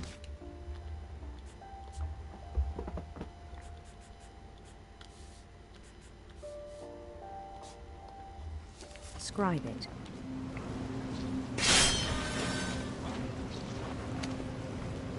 He said he started small, imagining a labyrinth. He'd feel his way about. Then something moved. Bats. And toads.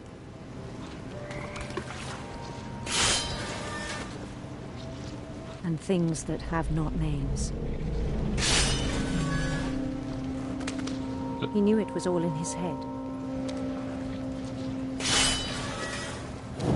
but he took it very seriously. I had hoped he'd find himself.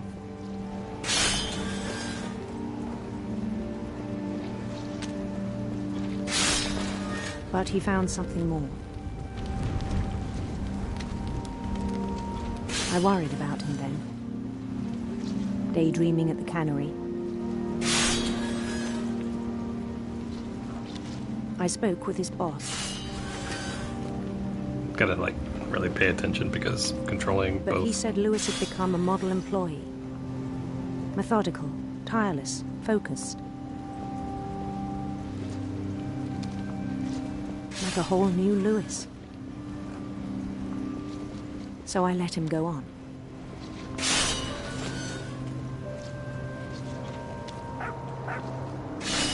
I even encouraged him. It seemed very promising at first. He told me he'd made a new friend.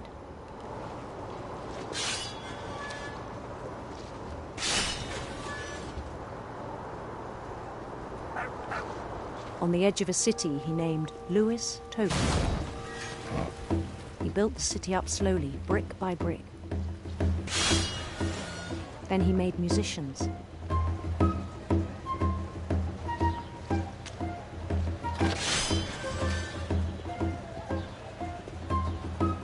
And songs for them to play.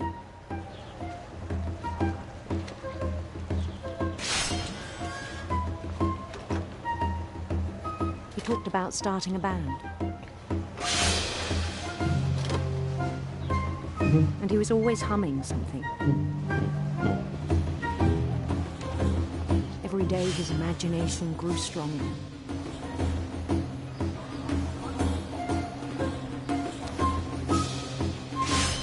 He no longer spoke at the cannery.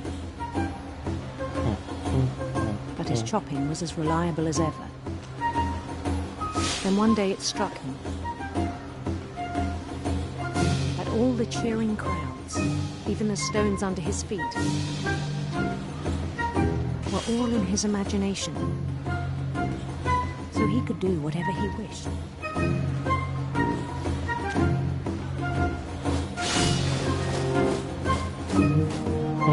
He held an election for mayor.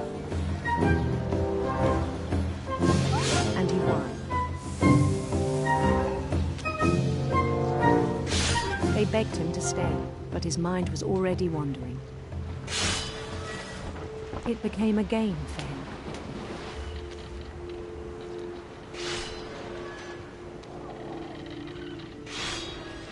He'd conquer a city, then immediately push on. New Louisville.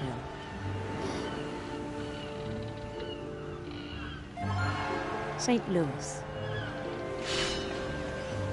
He started drifting away from our reality.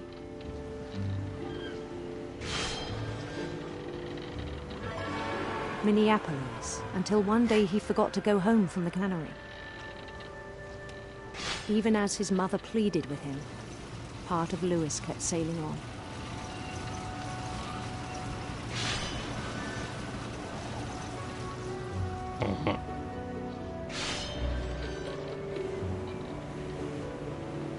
In Louisburg, he heard rumors of a handsome queen.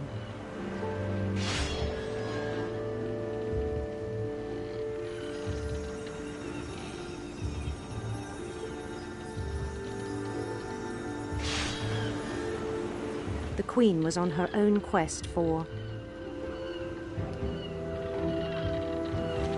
sinister serpents.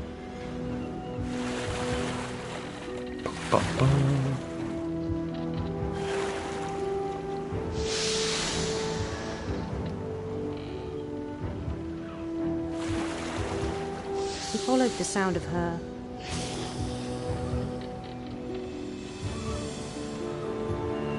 silver harp.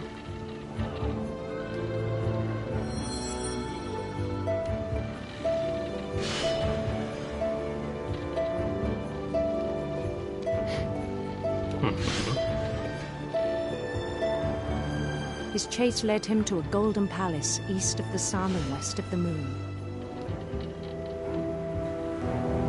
Even then, his logic remained sound. He knew the world was all in his imagination.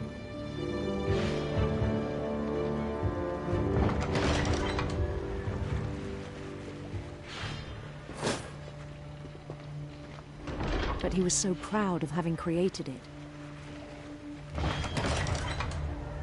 In his own eyes, he'd become something greater than a king.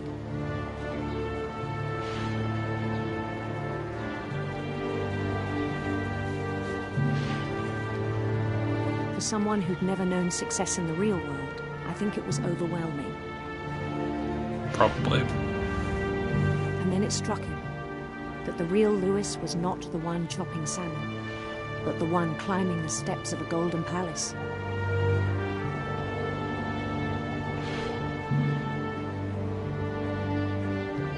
My imagination is as real as my body, he told me.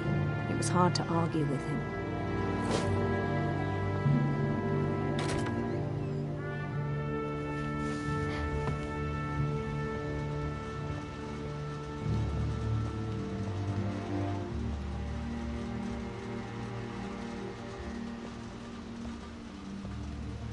He began to forget the world we know.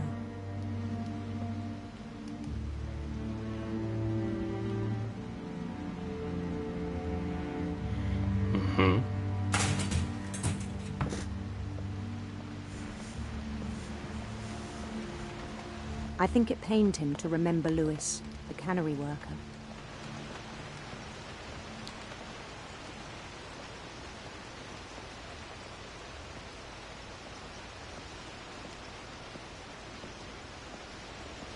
He began to despise the man with a royal contempt.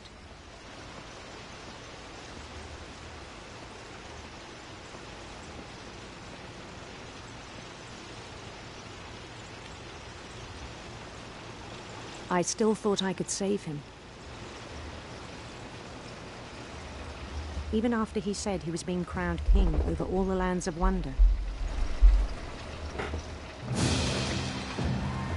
The palace would be packed with his companions.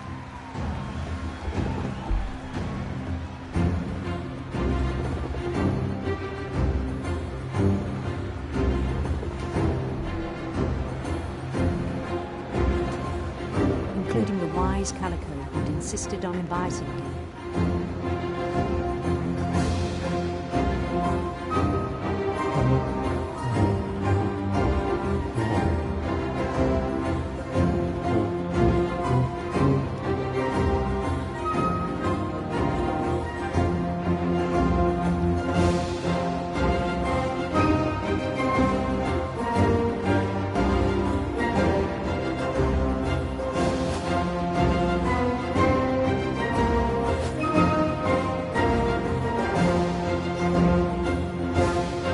Queen waited, holding his crown.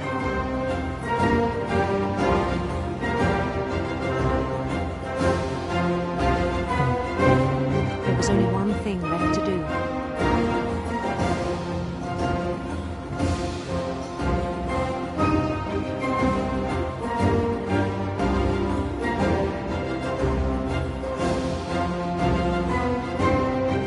Bend down his head.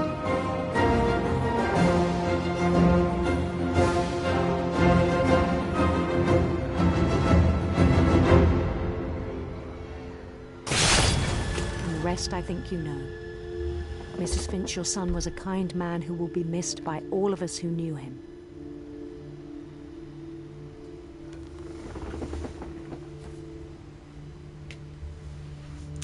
Yeah. My brother was really cool. I wish you could have met him.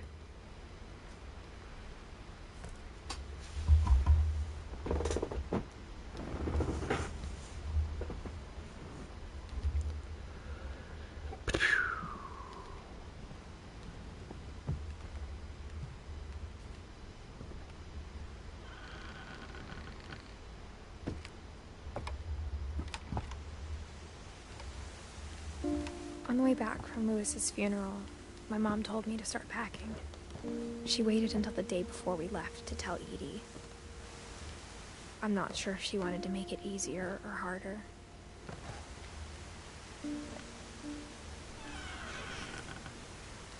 I wish we'd stayed.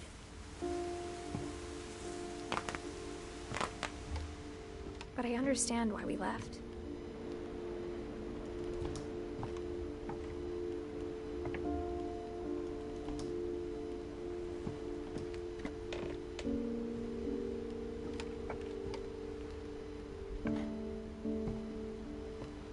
My mom ended up leaving everything behind.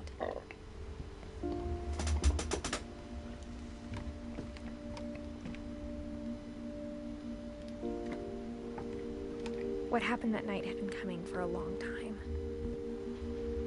Maybe it should have come sooner.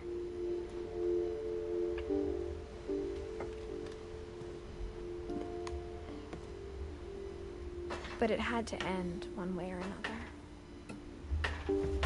All that's left now is to tell you about that last night. Yep.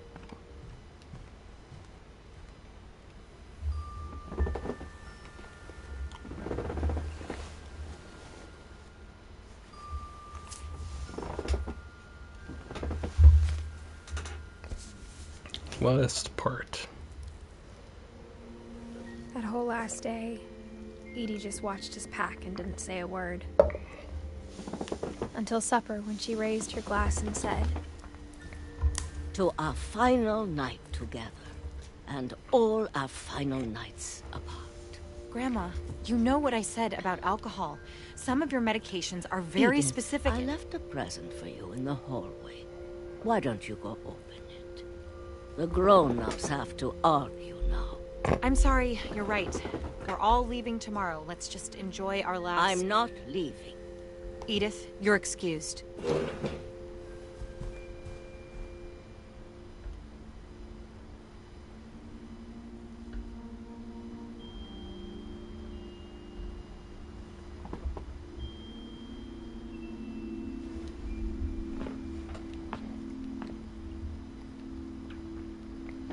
The power had been shut off that morning, but Edie always had plenty of candles.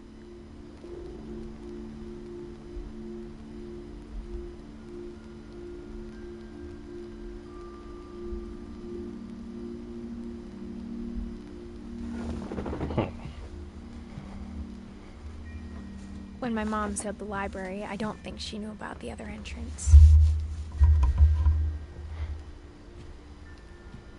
Or that Edie had a key to it.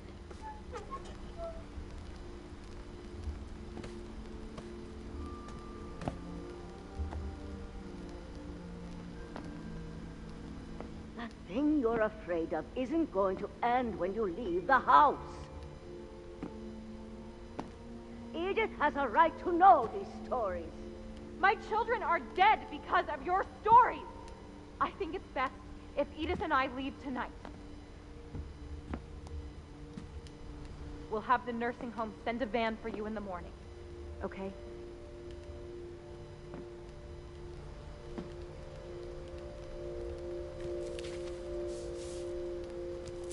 Dear Edith, there's so many stories I wish I could tell you, but there's only time for one. This is about what happened on the night you were born.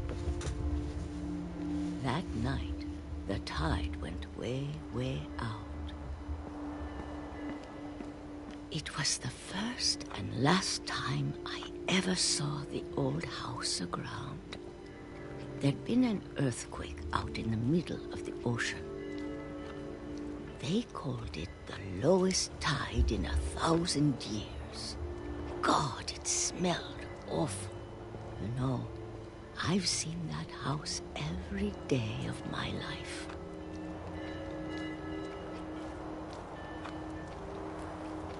But I never thought I'd go back to it. Yeah. When the fog rolled in, I lost my way.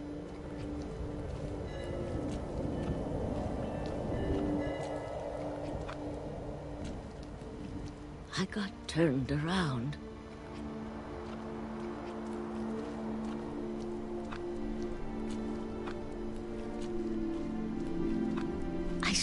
started seeing things.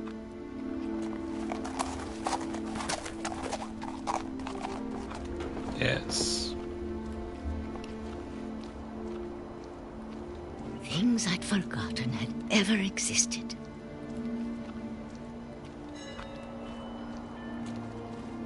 But when I saw them, they felt like old friends. That night, a lot of things came back to me.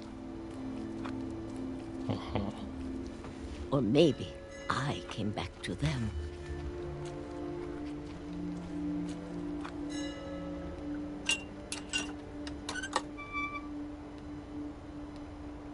Things I can't explain, but that I need you to try and... Edith, what are you doing in here? It's mine. Edith! Mom, you're gonna rip it! Let go! I kicked and screamed, but Mom dragged me to the car.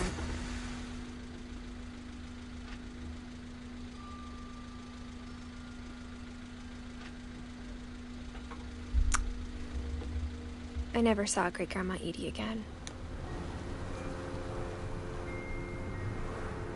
The next morning, the van came to pick her up, but she was already gone. After that, we moved around a lot.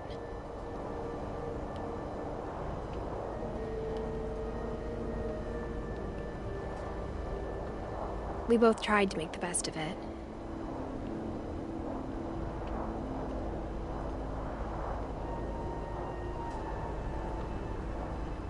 A few years went by.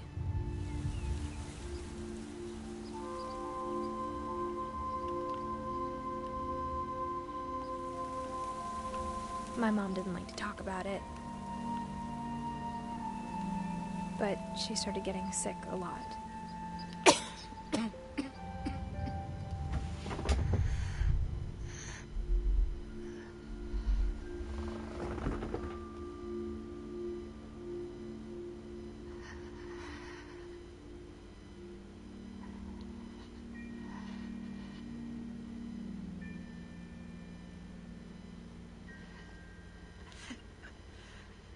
She got better for a while, and then she didn't.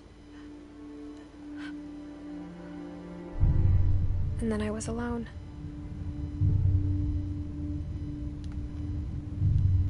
The last Finch left alive.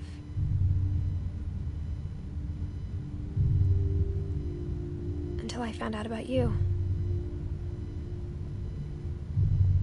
I'm still not sure what to tell you about all this. If we lived forever, maybe we'd have time to understand things. But as it is, I think the best we can do is try to open our eyes. And appreciate how strange and brief all of this is. This journal was supposed to be for you. But now I hope you'll never see it. I just want to meet you and tell you all these stories myself. But I guess if you're reading this now, things didn't work out that way.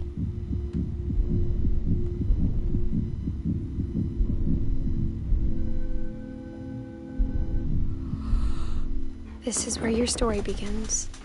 I'm sorry I won't be there to see it. It's a lot to ask, but I don't want you to be sad that I'm gone. I want you to be amazed that any of us ever had a chance to be here at all. Good luck.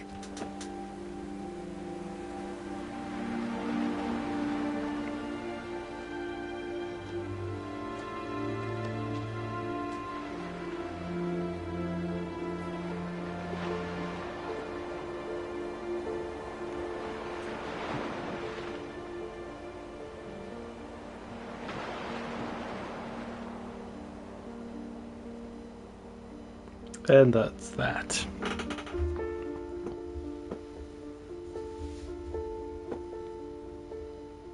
Yes, it's a short game, but I always do enjoy going through it. So, yeah. It's gonna let credits go, then I'll be back. So,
The end.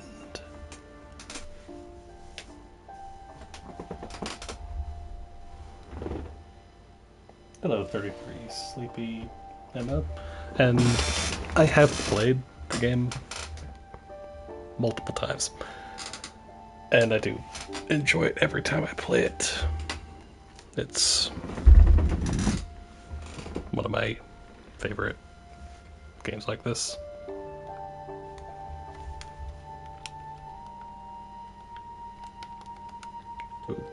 Okay.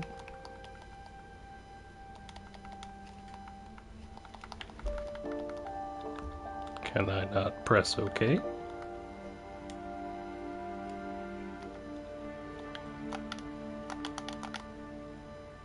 Okie dokie, that's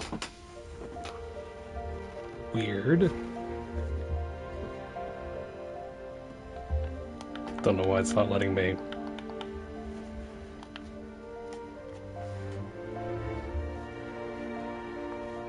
Oh, nice.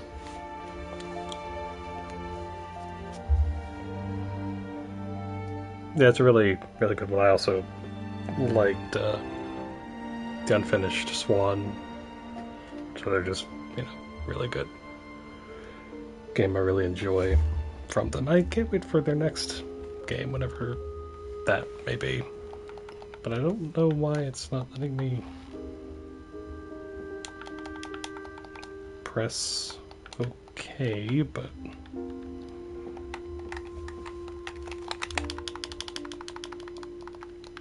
weird. Anyway, I was going to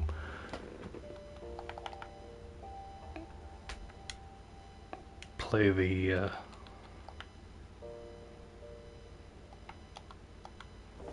other, try to get other trophy stuff, because the PS5 version has trophies, or more trophies, apparently.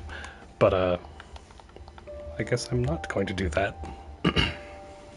But yeah, it's a short game, but just really good, enjoyable time every time I play it.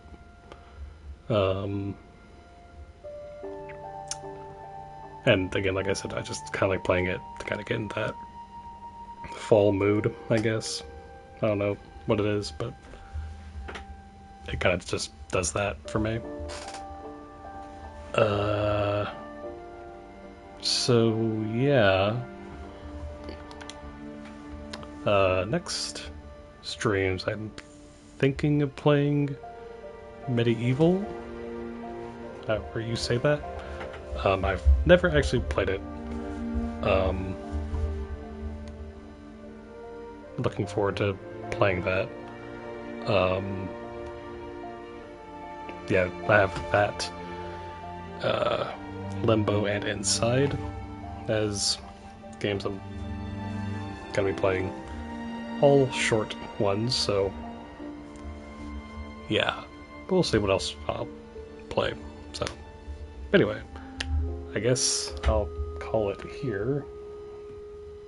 I was wanting to try to get the other trophies, but well. But anyway, so again, thank you everyone for watching. Thank you Jay Swift and Emma for stopping by. I do appreciate it. And like I said, hopefully y'all come by for Medieval. And yeah, so thank you everyone for watching, and as always, thank you for being awesome. And until next time.